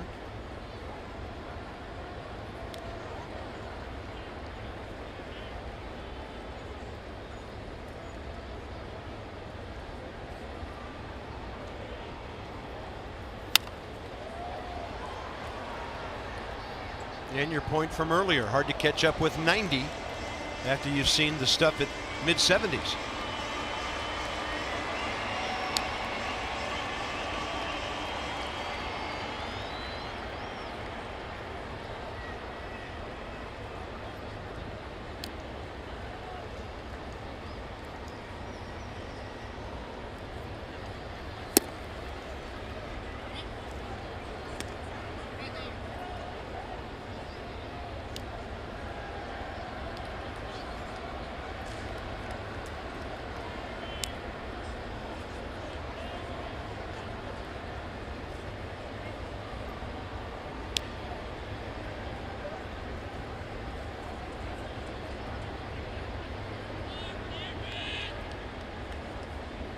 Long hold.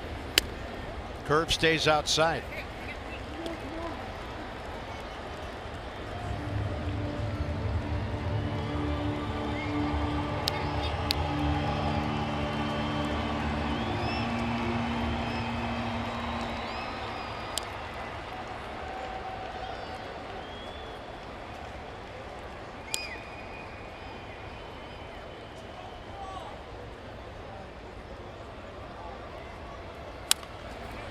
And with the runner on the move, this one fouled back to the right. A late jump by Castro. He made sure Gio went to the plate. So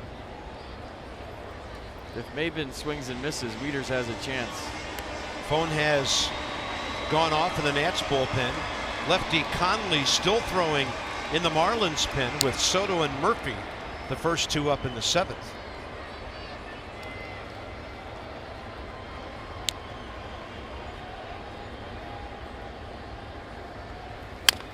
And a high chopper to third. Reynolds looks to Murphy, tries to turn it, and beating it out, Maben.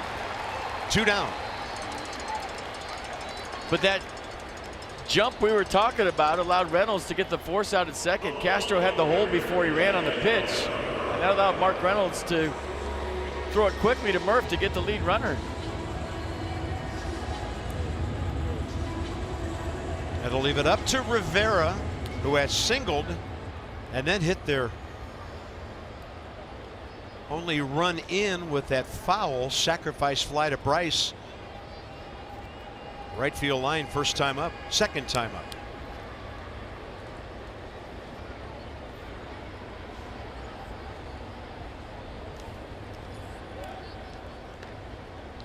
Maben is their leading base stealer. He's 8 out of 13. Marlins only have 29 on the year. Grayson Miller.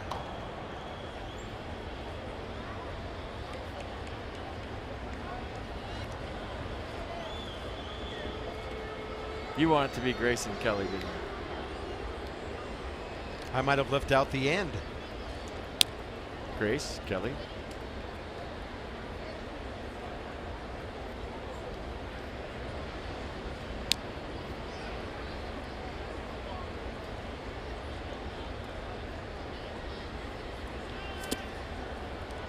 That's a great breaking ball there, just diving into the dirt.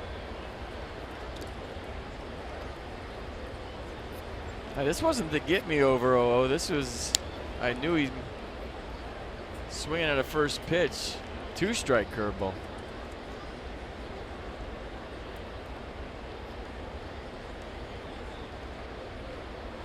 Fastball up. What they want.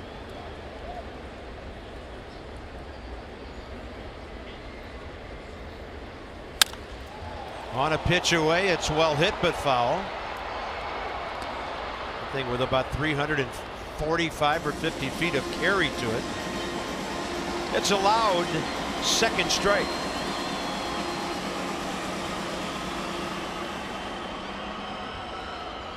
So Gio arrives at 100 pitches with 2 outs in the 6th.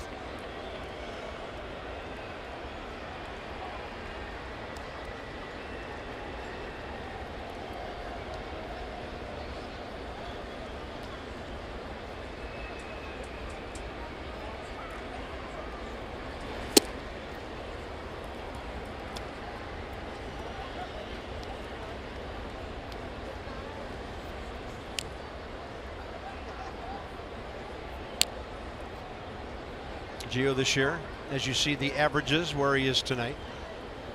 He's trying to go 6 innings for the 9th time this year. He's gone beyond that, 7 innings 4 times.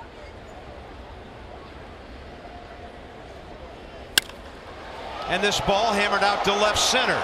Soto is cruising to it and looking pretty relaxed as he makes the grab out there in that deep gap. He leads off, Murphy to follow. Quite a ball game for the pitchers. 1-0.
Check it out. Teenage records.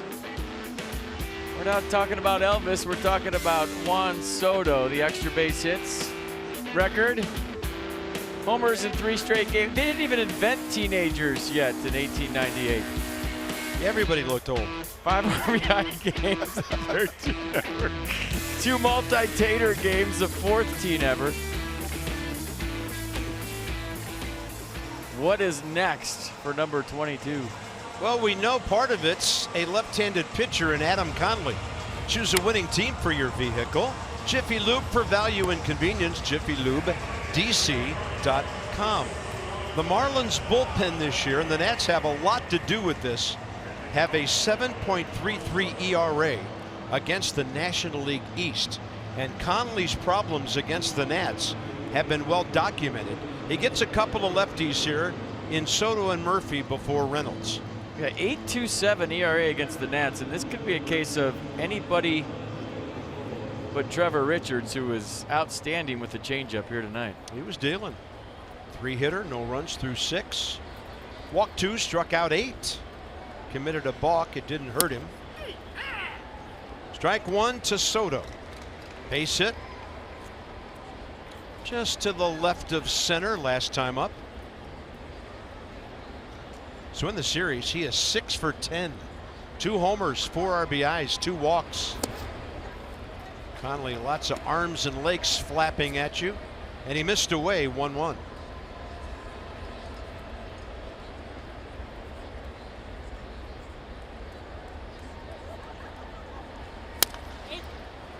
Right side. Handled by Castro, 1 out.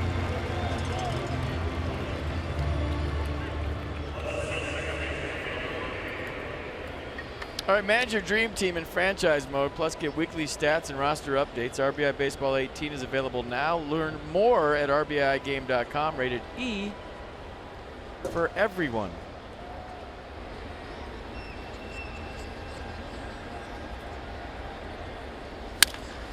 Murphy to the right side. Castro behind that.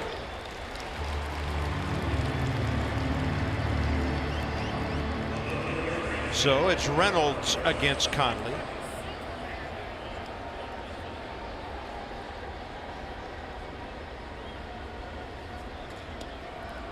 Mark gets the Saturday night Gold Glove for his work at third base tonight. Yeah, man, I'm picking it. They gave one out every day. He'd be today's winner. We don't need to see the 14 other games going on in baseball today. Actually 15. The Royals and Yankees had to play a doubleheader. But he's been outstanding, looking for his first knock.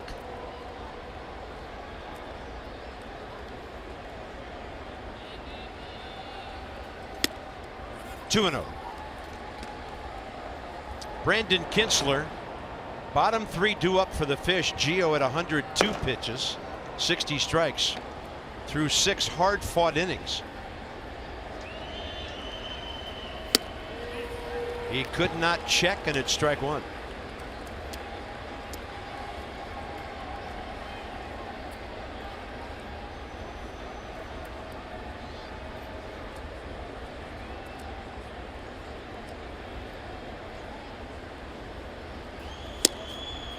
Yeah, with Cincy beating Philly and the Dodgers beating the Braves, the Nats don't want this to be another day off the calendar. Right. He had a chance to get this to 5, and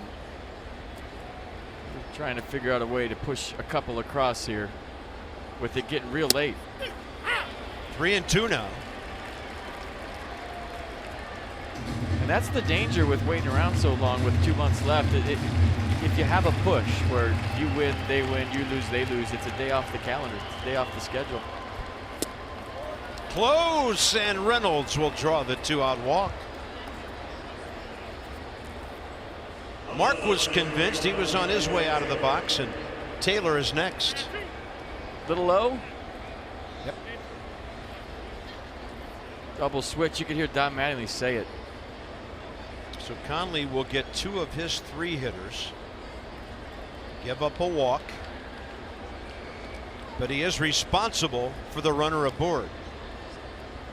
Choose a winning team for your vehicle. Jiffy Lube, for value and convenience, jiffylubedc.com. They're going to change the oil right here and bring in a right-hander, sidewinder, Brad Ziegler.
Michael Lay on his way in.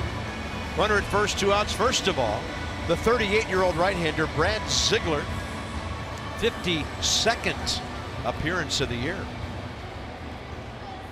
Sidearm fastball, 84 miles an hour. Pick up the release point, go to work. Look for it around the belt, because if it starts at the knees or mid-thigh, it's going down. Relies on contact outs. Taylor goes the other way, and right at the bag, Real Muto, and this inning is over on one pitch by Ziegler. Time to stretch, 1-0 Miami.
Nationals, former Vanderbilt Commodore, 19 and 52, 53 runs.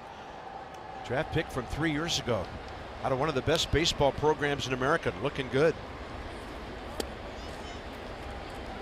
Gio is still pitching. That was number 103, Riddle, Holiday, and Sierra. 7, 8, 9, bottom 7. Riddle has struck out and popped up to short. And Riddle can move. As we said earlier tonight, that's why Reynolds is on the grass at third.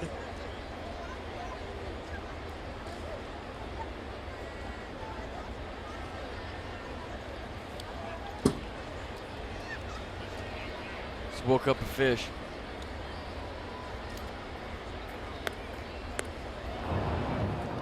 Drew Steckenrider. Nats have 8, 9, and 1 coming up. So with the right-hander coming in, your first thought goes to Adam Eaton, maybe Matt Adams.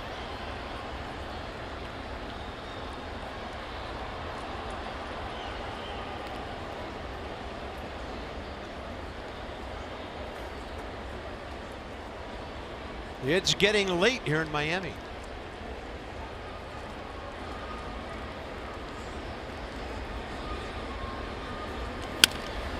And this one to left. Soto on the run. He's made a whole bunch of real estate covering catches from the gap to the line tonight. There, you read this one tonight. I read it last night. Join the Nats and us seniors to stroll the bases Sunday, August 5th, Nats Reds 1:35, and after the game, it's brought to you by Kaiser Permanente. For the purchase of a special ticket, fans 60 and over get to go around the bases. And by request, grandchildren with special tickets can join. That's a great idea. What a nice way to finish up a Sunday afternoon.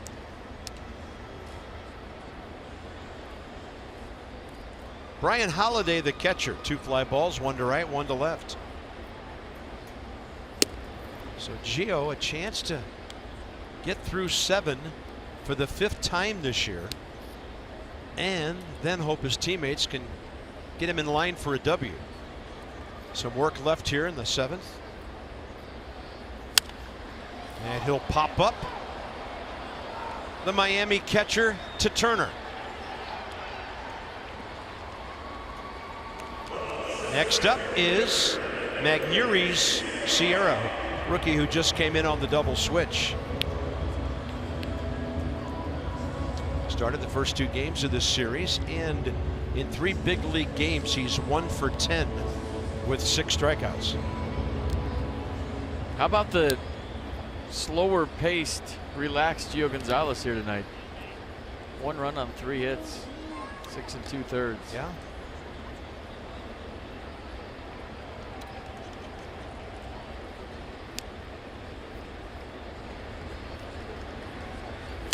Last time Gio went 7 was June 2nd at Atlanta in a 5-3 win.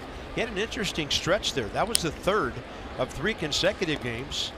At home against San Diego, at Baltimore, and then at Atlanta when he went 7 each time. Beautiful curveball. 1 and 2. Give it a finish right here.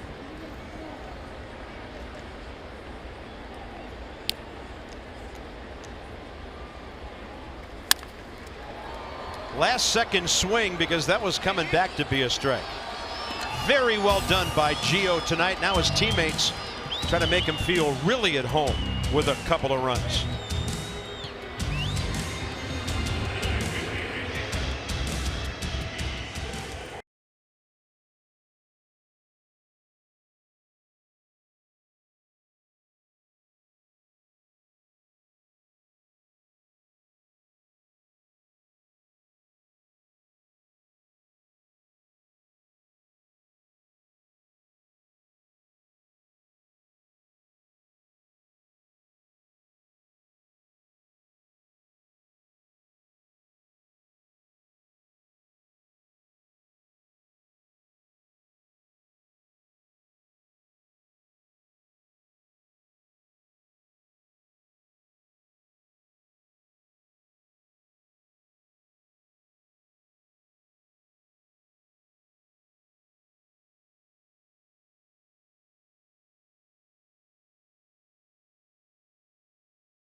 back in May.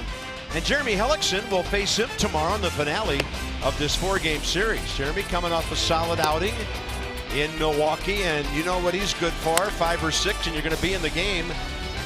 Matt Adams, Michael A. Taylor, a couple of 2-run shots here on Friday, May 25th, when Max Scherzer was the winner that night. Urania didn't get the loss.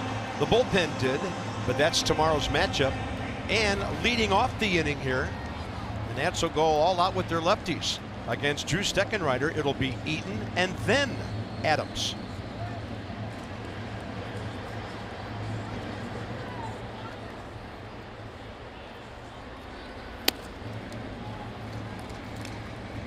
Well, that's the guy you want leading off the top of the 8th in a 1-0 game if you're Davey Martinez.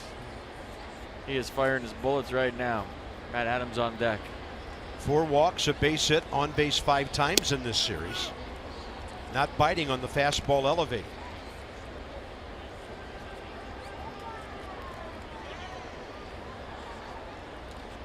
I'll be taking all the way right here, you'd think.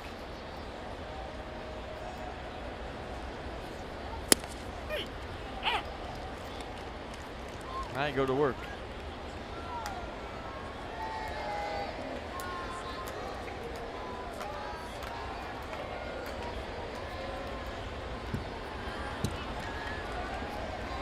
Two, 1, and he couldn't reach it.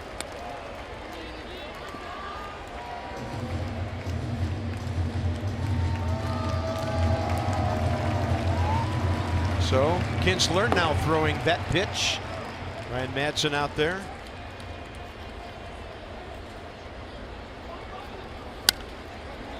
Close enough.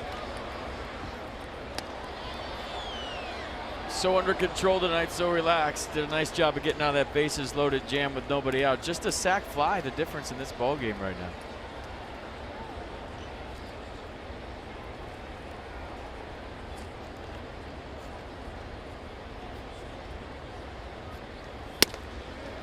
Three and 2. Walks as good as a hit for the Nats right here. Any way to get Adam Eaton on for the big fella next.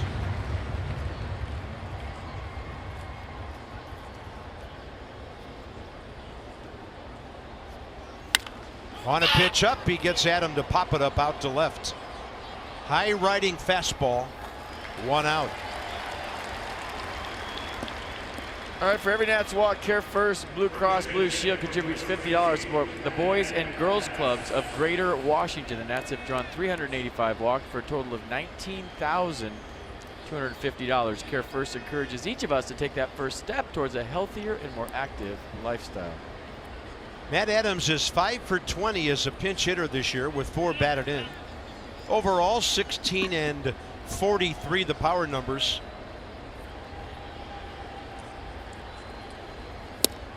And Steckenrider steals a strike with a breaking ball that got the inside edge. Fastball slider, he'll cut the fastball. He's got a changeup to go with it. The cutter in the upper 80s, the fastball average is 95.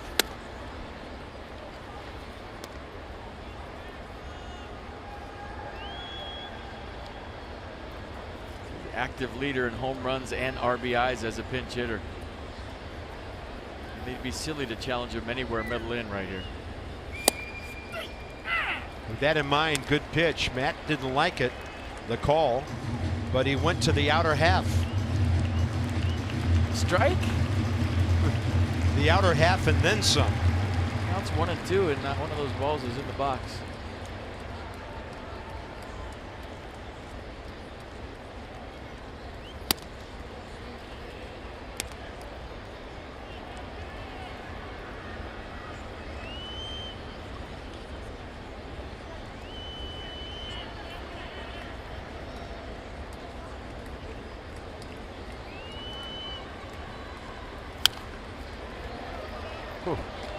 Might have got away with one right there. The only reason Matt fouled that off is he's in battle mode with 2 strikes, but that was a juicy heater.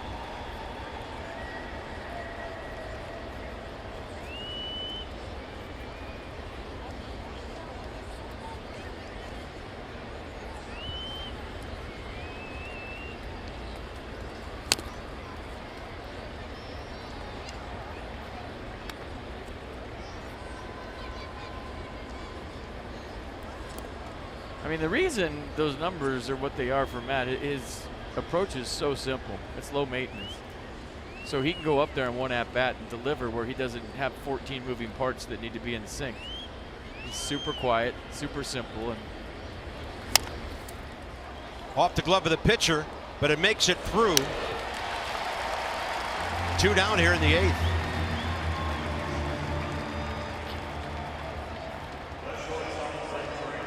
That was Miguel Rojas on the 1-5-3.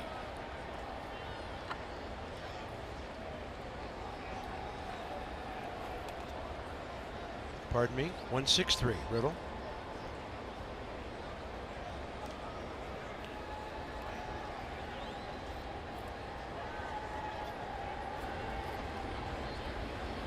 see if Trey can get on for Bryce.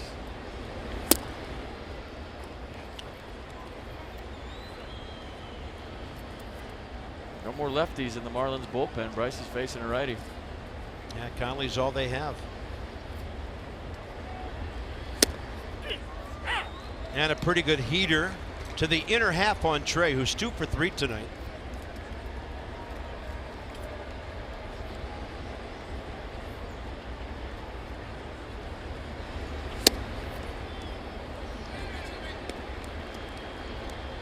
Steckenrider trying to bridge it to the 9th for Kyle Fairclough.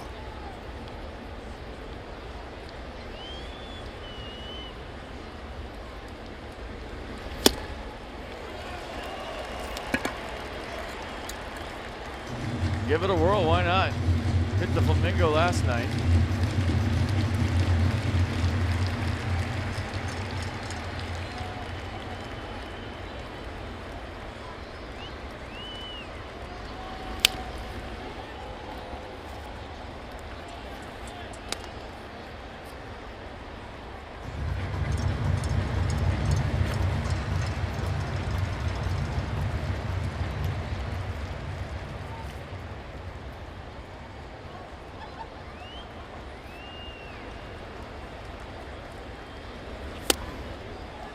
Three and two. Big pitch coming.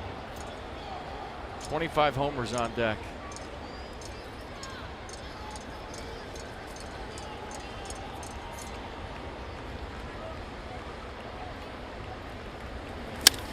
Threw him a strike and Trey out ahead.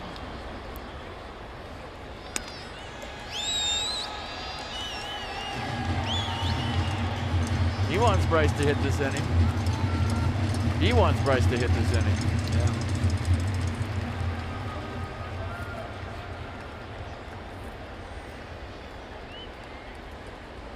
1-0 Miami, and another payoff pitch. Turner pops it up. Left side Rojas. Takes the foul ball. The Nats have been shut out through 8 on 3 hits tonight.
2 steals in the first inning. He would later get a hit. So yeah, has a 2-for-4 night, but the Nats haven't been able to chase him home. Great work by their 25-year-old rookie Richards, and great work by our 32-year-old veteran Gio. 7 good innings. And just like we promised, it's time for the Miller Lite Hold True moment. Gio Gonzalez was spectacular here tonight. We told you his numbers against the Marlins career, 10-3 with a 1.93 and 17 career starts. So that ERA is definitely going down against the Fish. He got out of a big-time bases loaded, nobody out jam in the 4th. A big hug from the skipper. And a real nice night for Gio Gonzalez, who was poised and focused, it seemed like, all night long. Here comes Brandon Kintzler for his 45th appearance of the year. 33-year-old veteran has been quite busy. In fact, he has a birthday coming up in 4 days. 42 innings, 38 hits, 31 strikeouts. Spencer Kieboom, batting 9th, takes over behind the plate.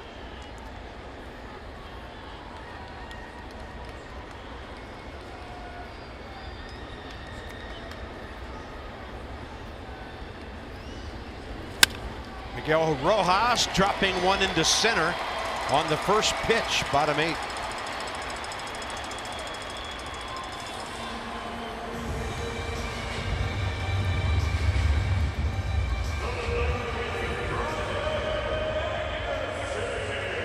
Six stolen bases in 7 attempts.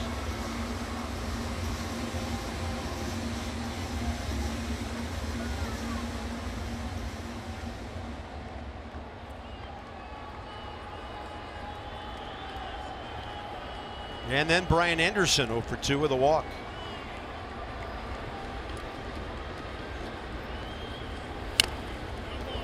Bunch it straight down and foul it is.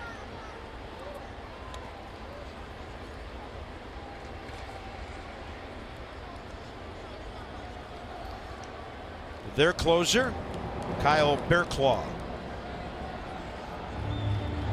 getting hot for the 9th.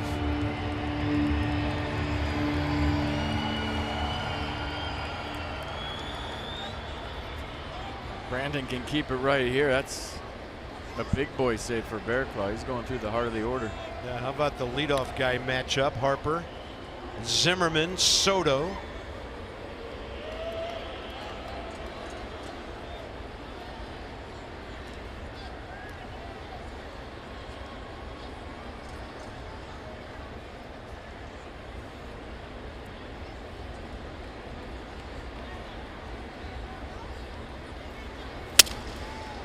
And that will require a new bat.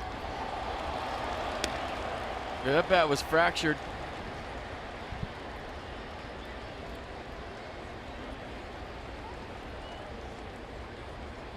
Some pine tar. It's a Manny Mota stick. He invented that.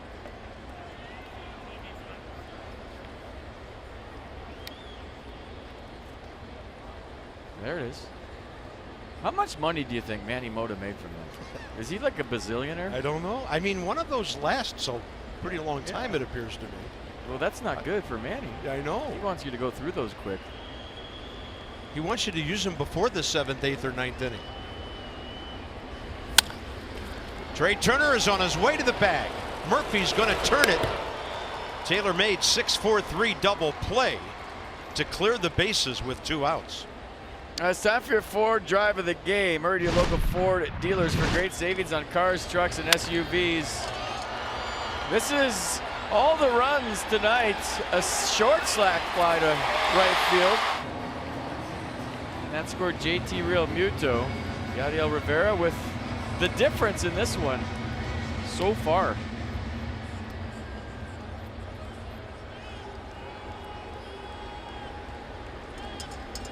JT Realmuto 0 for 2, a walk, and that run scored.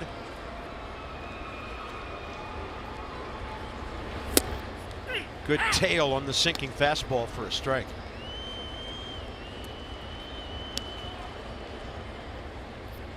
Yeah, well, that sac fly, Bryce did all he could to get there. That's one it's hard to get behind to get your momentum going toward home, because you had to fly toward the line just to catch it and then right yourself and then throw it. He made a good throw.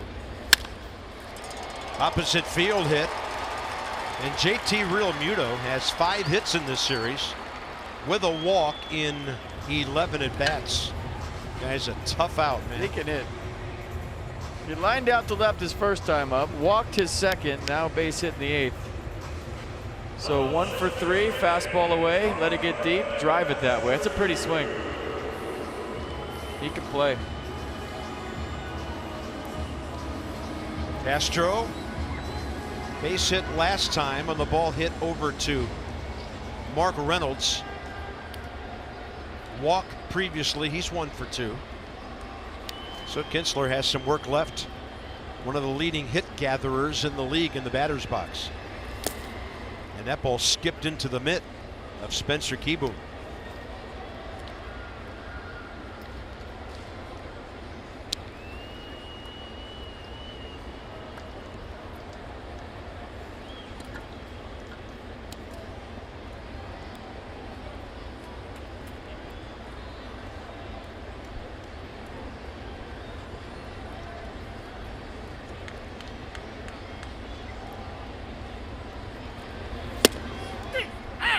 (6-2) Cincinnati now, bottom of the 8th.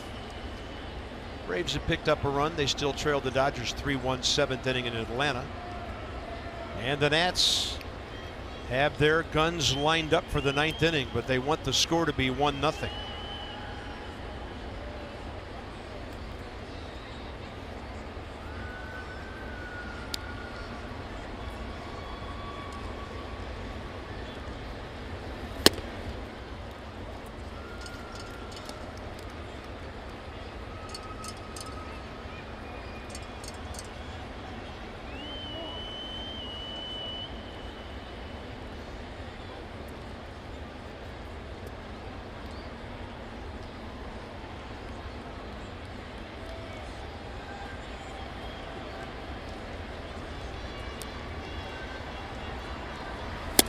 Way outside, easy take for Castro.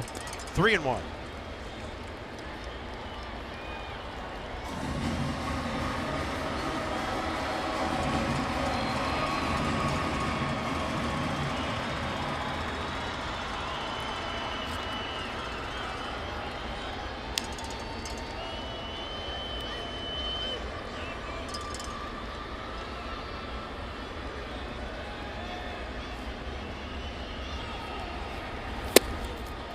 Two on, 2 out. There have been 2 hits and a walk in the inning.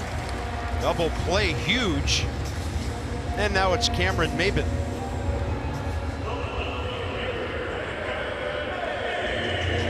Probably be his last hitter. Justin Bour jumping in the on-deck circle. I think this is just a trip to make sure that Matt Grace is loose. I think I see him throwing down there. Yeah, he was up earlier tonight. So the Virginian on deck in a 1-0 game here, 8th inning.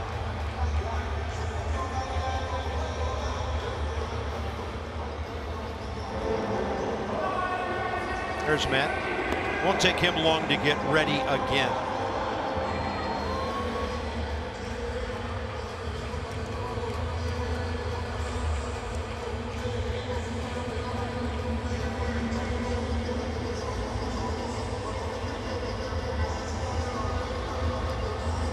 Realmuto, the opposite field, 2-out hit, and then Castro the walk.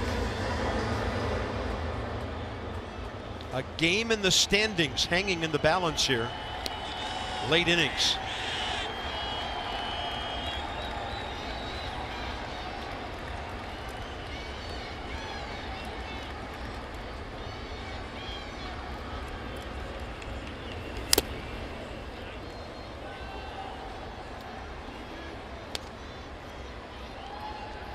Phillies trailing by 4, Braves down by 2, Nats down by 1. So there's opportunity out there, but it'll take an out here in a big 9th.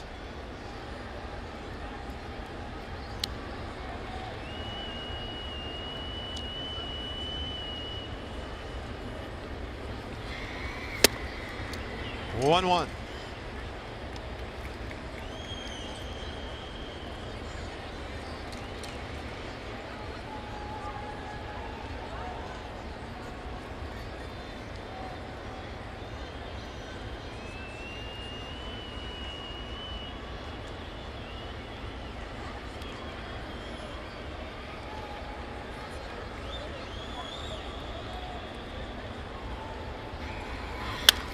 Maybe it gets jammed.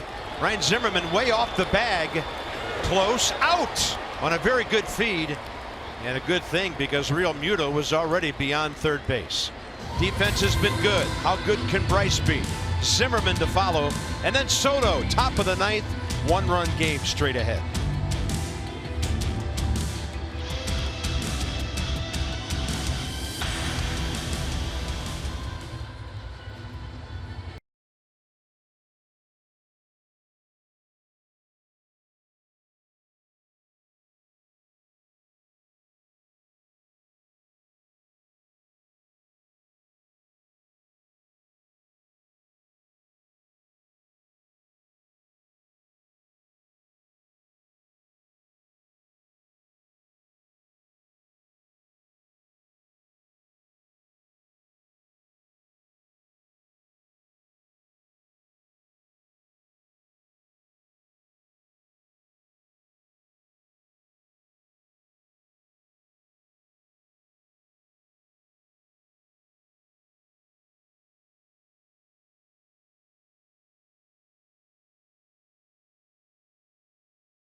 Brought to you by Ocean City, Maryland. There's no end to the fun you'll have in Ocean City. Plan your trip today at ococean.com. Same ocean, just a couple hundred, a lot of 100 miles apart. Beautiful night in Miami. How good looking might it be for the Nats? We'll find out shortly. We have, to say the least, a power matchup here with Harper facing Kyle Bearclaw. Let's see the numbers. 48th appearance, 51 strikeouts in 45 innings. So a 153 average against lefties and righties. Exactly the same against the fastball slider change combo. Fastball 94 miles an hour on average. Check out the last 3 outings though down in the right corner. All right, change seats, do something different, move around a little bit. Nats trying to snatch one right here. Harper 0 for 2 with a walk tonight.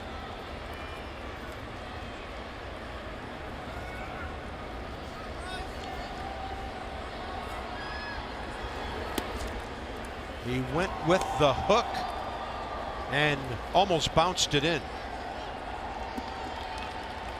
Limited exposure, but great success for Bryce. Both hits homers.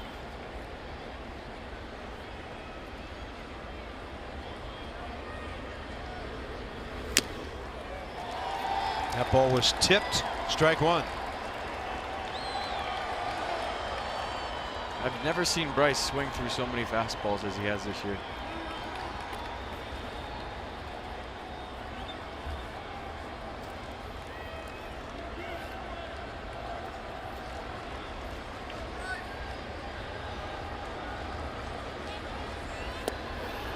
Hit him. Bryce is going to first base, it appears. Does not at all feel good, and the tying run gets on base in that fashion. All right, in a painful way, game on. Slider, top of the back foot, tying run aboard.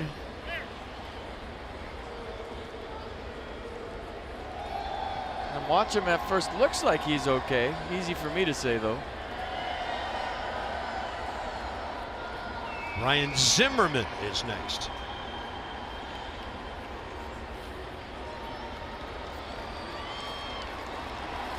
Soto has just arrived at the on-deck circle. He's going to walk beyond it and get almost right behind the hitter, the catcher, and the umpire. Ooh.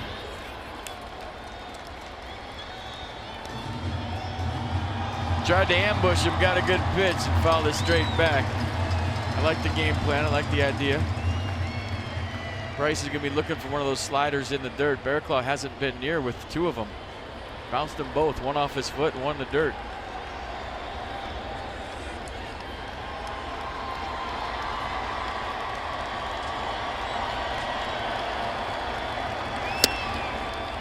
That fastball running inside. 1-1.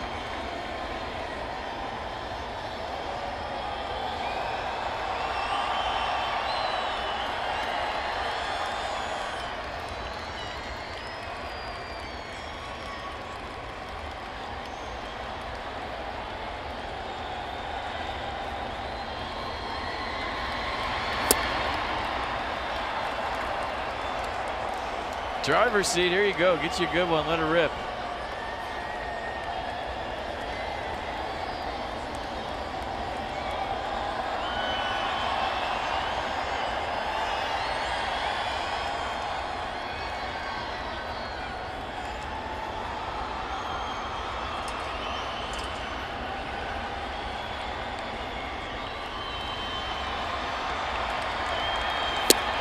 And he misses. 3-1. Uh-oh.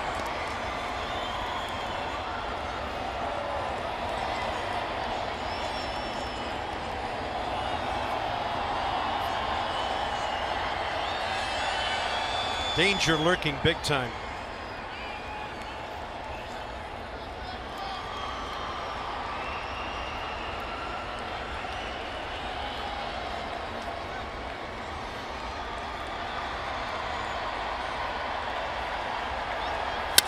Throw him a strike, and it's a base hit for Zimmerman.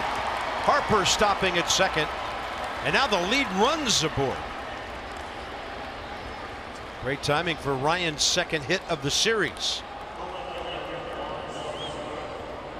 A 3-1 fastball down. Zim knuckles it right back up the middle. And if you change seats, now you're in the same seat. Don't move. First and second, nobody out for the kid. Here we go. Matt Reynolds will run for Ryan Zimmerman.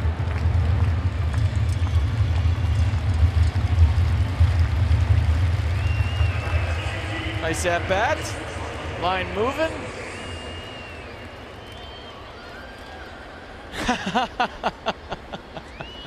And Juan Soto goes on the DL because of a home plate umpire. In case you missed it, you weren't looking, watch this. Substitution. Boop.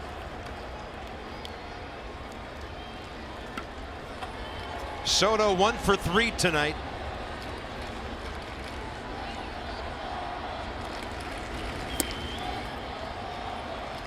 He had to be doing that on his own, right? I don't think anybody would call that one, right? I mean, home runs in 3 straight games. I'm sure Davey would love for him to hit a blue seat.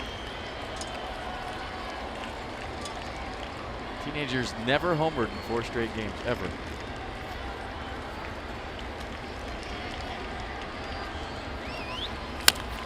Bouncer right side foul.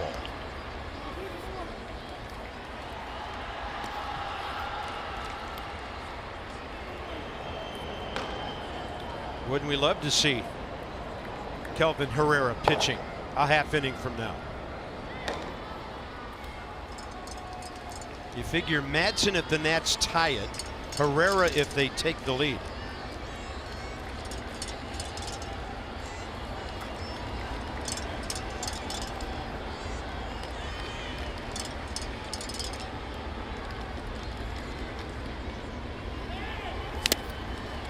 And that one really rocked Brian Holiday.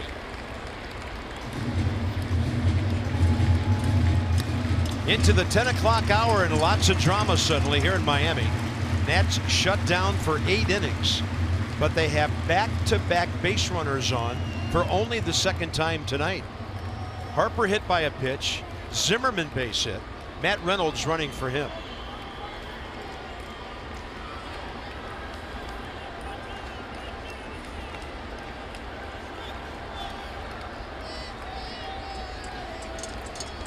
strike stance.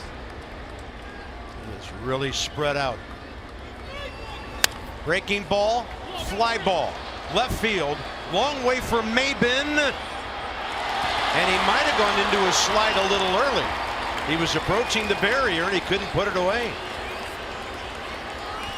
New life. Good effort by Maben. Bryce Harper was smart. He tagged up on this and he was going to third if Maben caught this. Matt Reynolds was tagging up on first too. That would have been second and third, one out. But either way, Juan Soto's still hitting, and that's a good thing for the Nats.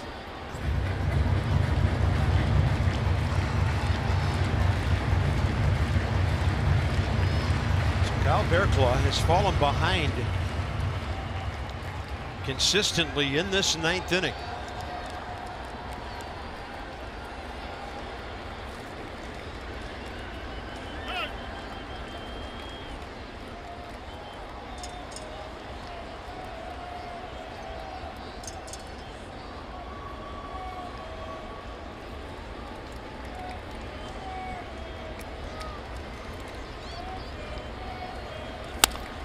He'll guide it to the right side.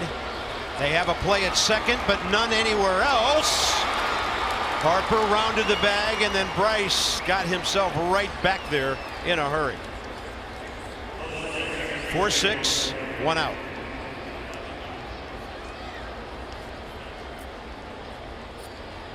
Well, good hustle by Juan to get to first, and now you got first and third.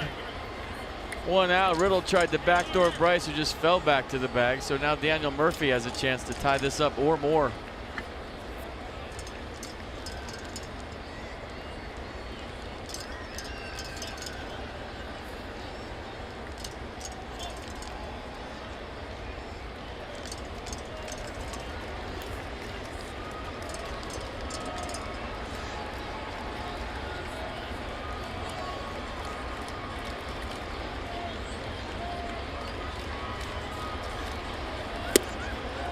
Low, and he's fallen behind again. Brian Zimmerman, not to be forgotten here, hit number 1,694 this inning, ties him number one all time on the organization list for hits with Tim Wallach.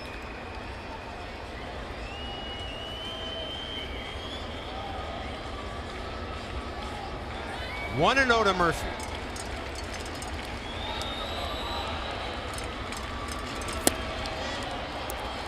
2-0 to Murphy.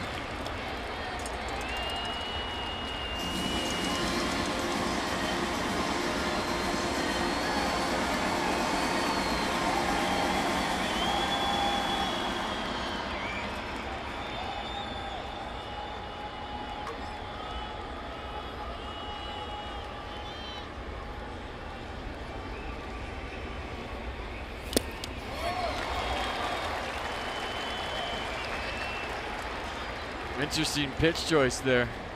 Went with the changeup in a 2-0 count.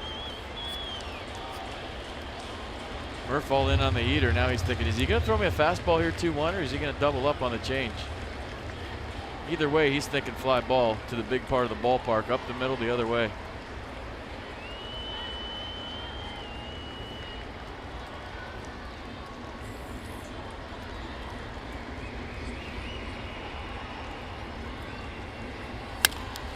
Base hit.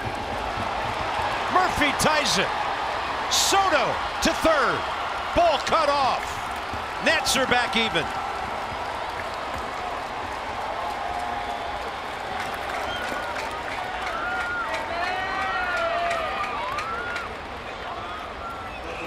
Clutch, absolutely clutch. I told you he's back. Daniel hits Murphy, ties it up in the top of the ninth with one out. Got the fastball, didn't change, right? He was sitting fastball 2-0, got a changeup, gets to a 2-1 count. You see the fist pump by Murph after the ball goes through. Juan Soto goes to third. Now Mark Reynolds has a chance to be the hero. Same seats.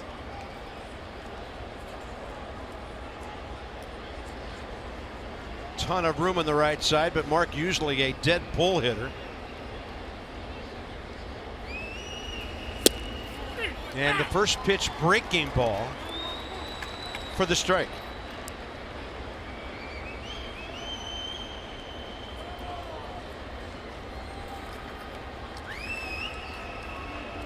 solid numbers in this count. Yeah, last time these two met was pretty interesting. Mark Reynolds, the walk-off homer in the 3-2 win Friday, July 6th. Nats 3, Marlins 2. Seen Mark use the whole field before. He has the whole right side. I know he's thinking fly ball, and I know he's thinking center field, but look at the right side of the infield. They get a 74 hopper through there and have the game winner.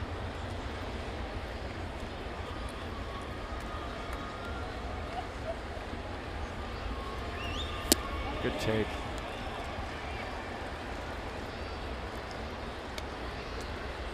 Bearclaw with his 5th blown save of the year.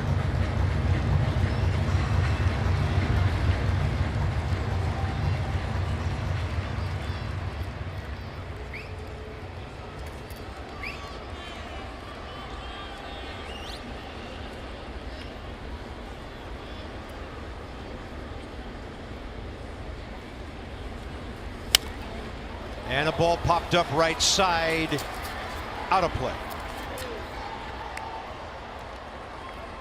He was leading off the bottom of the 9th as a pinch hitter, and there it went. That's why he's got all curveballs in this at-bat from Bearclaw. That was a heater right there, and Bearclaw hasn't, sliders, excuse me, Bearclaw hasn't challenged him with a heater yet. And that sets the stage for his amazing Saturday night. Gotta watch the slider in the dirt here if you're Juan Soto. You're gonna try to throw a real hard one, you'd think.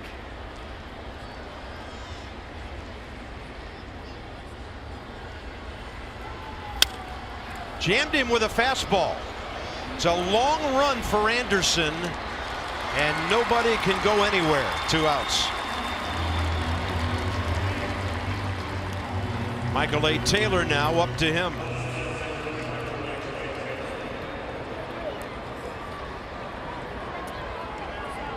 And by the way, if Michael A. continues this inning, the pitcher spot is next. Wilmer Defoe on deck already.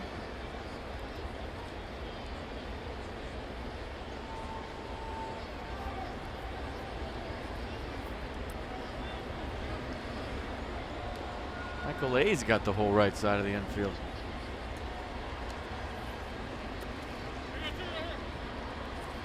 Putting on defense in case Murph takes off at first.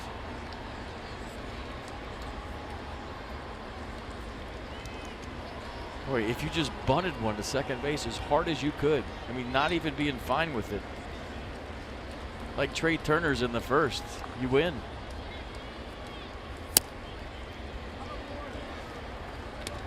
Right to Angel Hernandez as hard as you can.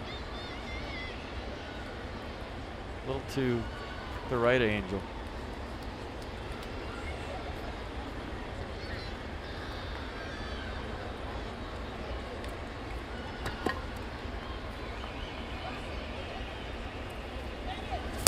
Breaking ball.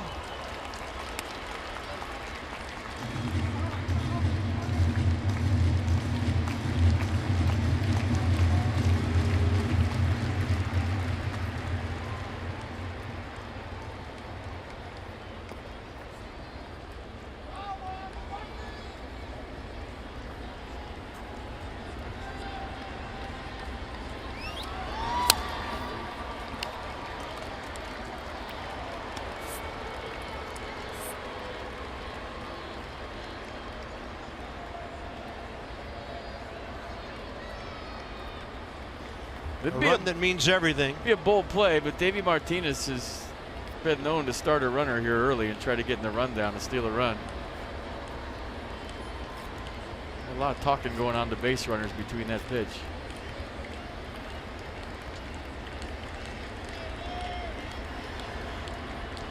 Murphy is running. They're going to let him go.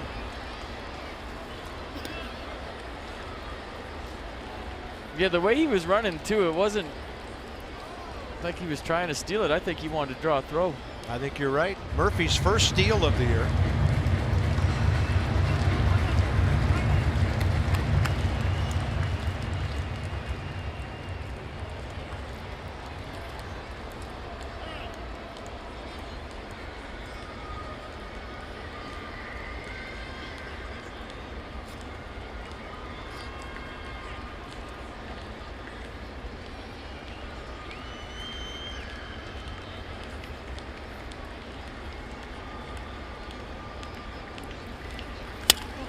Taylor, left side. And quite a play by Rojas to keep the Nats from taking the lead. Michael A. everything he could to get down that line, but Miguel Rojas takes a hit and a run away. We're going bottom 9 in a 1-1 game.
Madsen takes over here.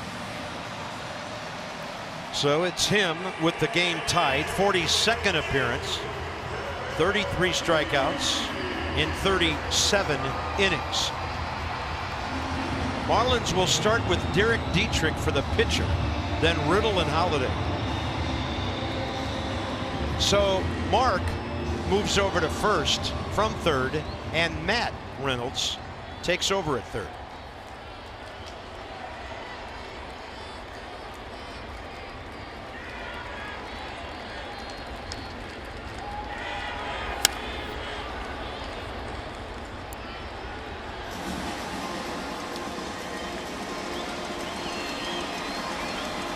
Now fastball, curveball change. You know the arsenal for Ryan. Fastball averaging 96 miles an hour this year. His job to get it to the 10th.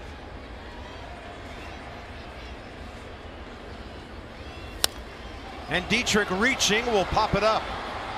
Key boom over there. Mark Reynolds came down if needed. One out.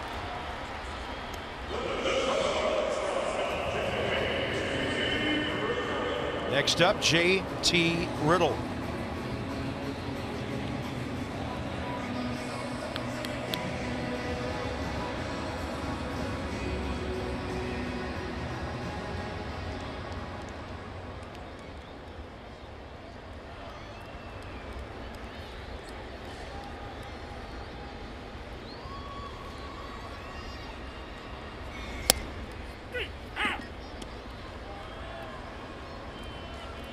Dodgers still up 3-1. Reds final 6-2. This becomes a big game, Carp, for a lot of reasons. No, you win, you get it to 5 games.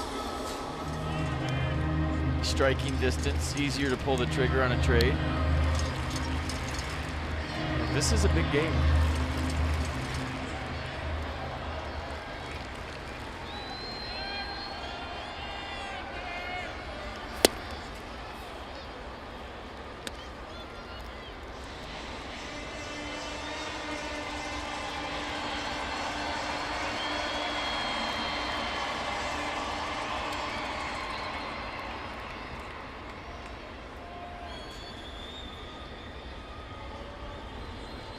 Riddle 0 for 3 tonight.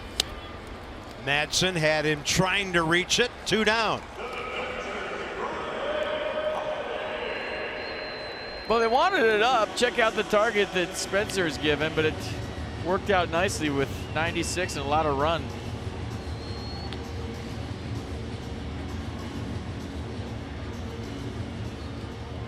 Brian Holiday, 3 balls in the air, 0 for 3.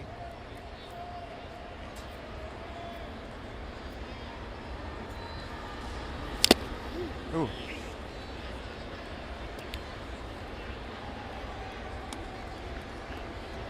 Jim Timmons says he's all right.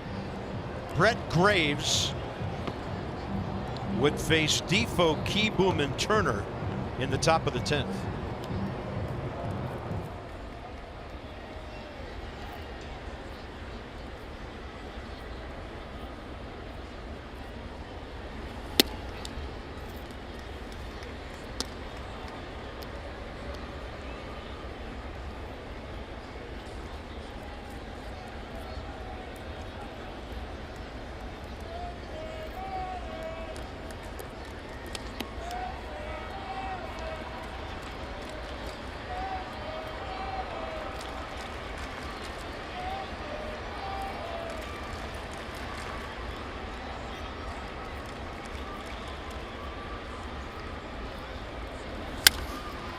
Challenge fastball, fly ball, right field, Bryce Harper. We're going extras. Ryan Madsen with a 1-2-3 ninth. 1-1. Big time battle in Miami tonight.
Spencer Keyboom after him, and then Trey Turner.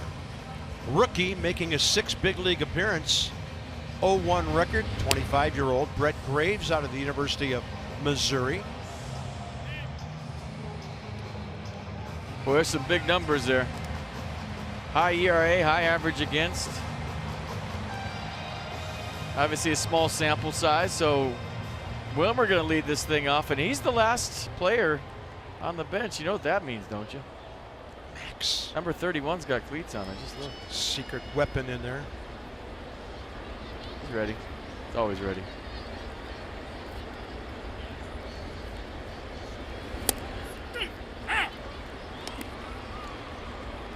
Wilmer Defoe, 2 for 8 as a pinch hitter this year. 1 for 4 both sides of the plate. And it's 0-2 on the fastball that got by.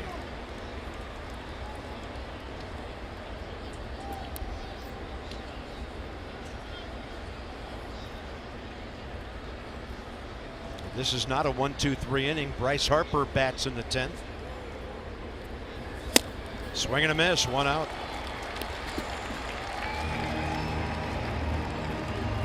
Spencer Keyboom is next after replacing Matt Wieters, who was pinch hit for by Adam Eaton.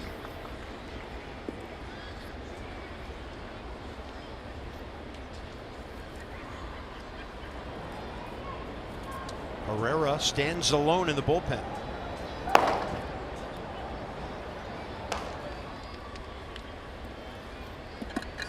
They'll have 9, 1 and 2 up in their half of the 10th.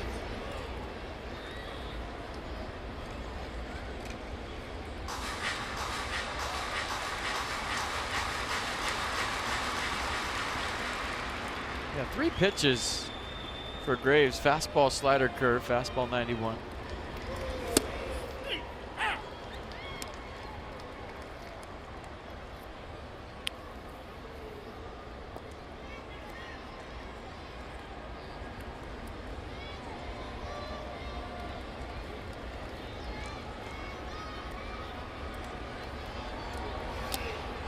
Good take.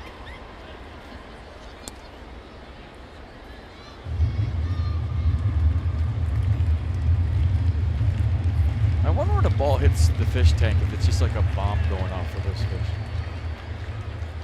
You know? I don't know much about their hearing. You know when you flick the tank and they jump all over? The baseball going 100 hit the tank. Out to short. Riddle laying back on the ball and then throwing out Keyboom, 2 down. Really got to scare him, I feel like. Trey Turner's had a good night. He's had a good series. 7 for 16. He has scored 4 runs, 2 for 4 tonight with 2 bags. Huge if he gets aboard here to get Harper in there.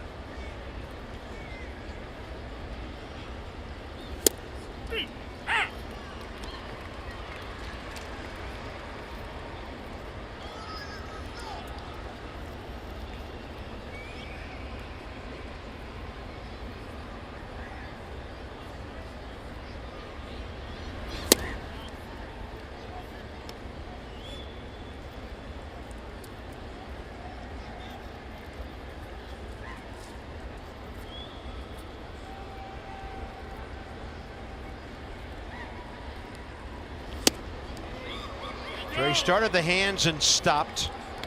Mike Muchlinski at first, confirming. 2-1. Umpire trying to correct the scoreboard for at least the 3rd time tonight. And Turner will fly 1 to center for Sierra. That's go in order. And now Kelvin Herrera for the bottom of the 10th.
Here's a look ahead. Tomorrow, Jeremy Hellickson against Jose Urena. Then there's an off day at home on Monday before the Mets come in, just a short 2-game series. Night game, day game, and then the Reds in for 4 next week. And that's extra 30 minutes before and after every Washington Nationals game. So the Phillies 58-46 with their loss. The Braves about to go 54-47 unless they make a big time comeback. And the Nats still have an opportunity to gain a game on both, but they've got to take care of the fish here in the 10th. Magneuris Sierra against Kelvin Herrera.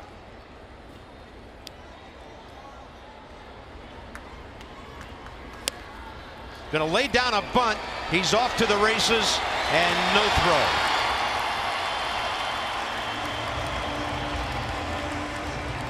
We haven't really seen the speed on display from Sierra, but right here he just lays down a beauty. Look at this. Squares around early, brings it with him, kind of checks up as he got backspin on that ball. Beautiful bunt. Watch it just check up right there. Nothing Kelvin could do about that. And the Marlins with some serious heat aboard here in the bottom of the 10th.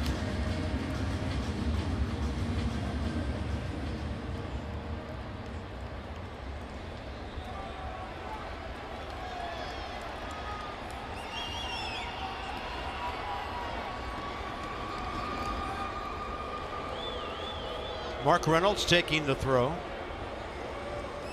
Miguel Rojas, who saved the day for the Marlins, throwing out Taylor in the 9th, is the hitter, and he's 2 for 4. Got a bunt here, doesn't he? You would think. Matt Reynolds standing in the cut of the dirt and the grass over at third, ready to charge. Or steal and then bunt. We'll see how they play it.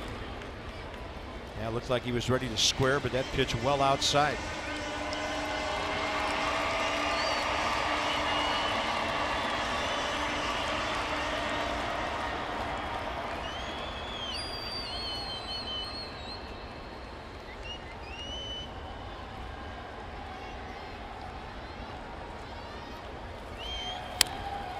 Fights off a pitch boring in on him. And let's see. Spencer Keyboom made contact with Rojas, and it looks like they're going to give him first base.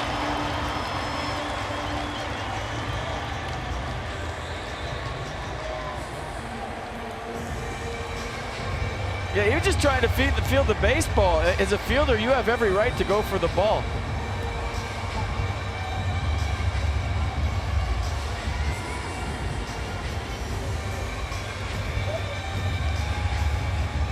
And that's what Davey Martinez is saying. So first and second, nobody out. So Rojas kind of backs up as he bunted it, and Spencer's just going to get the baseball. Rojas actually retreated and then sold the call with his arms out.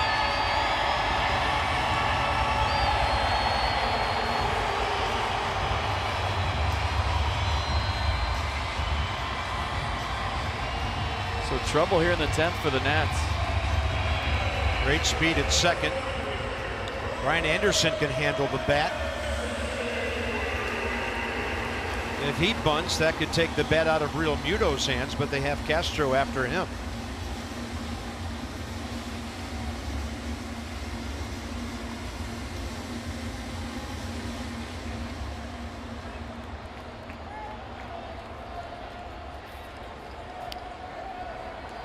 You'd think this is going to be a bunt here too. See what they decide on. Oh. Breaking ball away.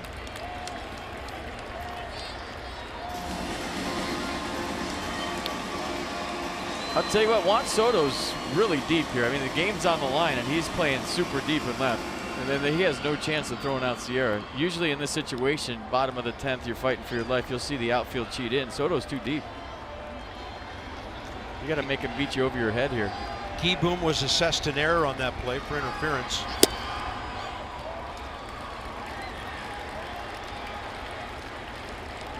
Yeah, Bryce is real shallow. He's cheating up. Michael A's medium in center field, and Juan's real deep and left.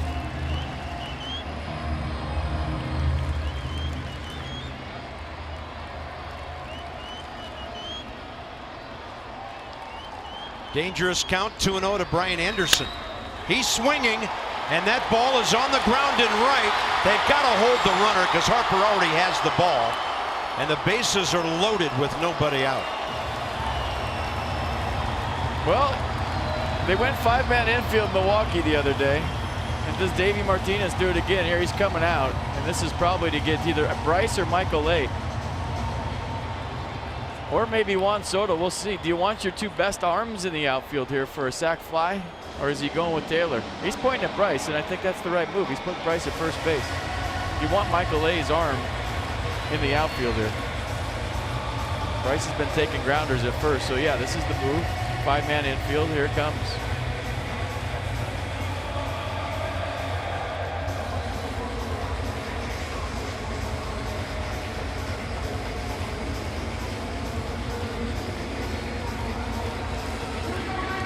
Same scenario, at least similar scenario to the Tuesday night game in Milwaukee when the Brewers got a walk-off sac fly to Soto.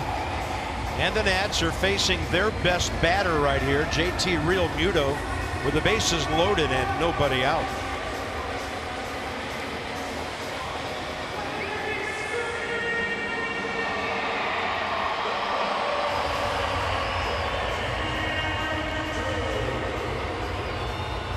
I'm looking at offensive interference, and it says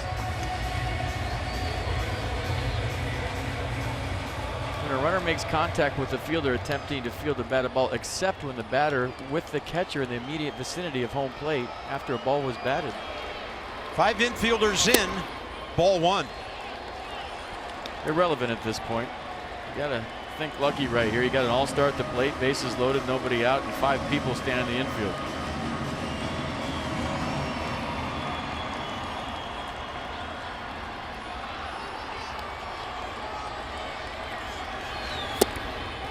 Realmuto patiently takes ball 2.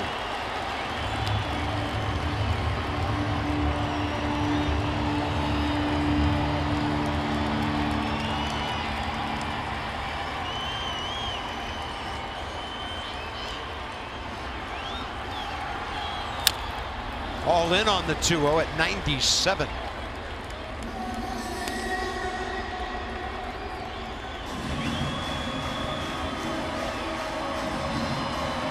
Bryce Harper playing first base.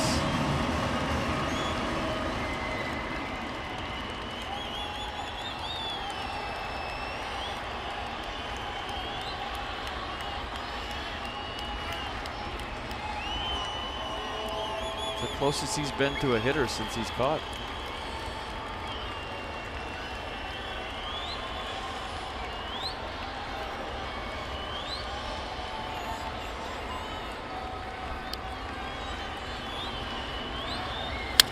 Realmuto, fly ball to right. Marlins win.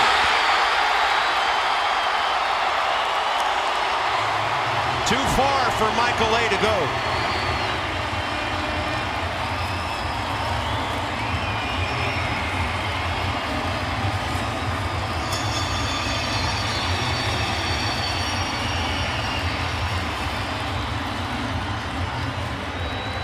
I mean, good effort by Taylor. I mean, he was playing right center field. He busted it for them.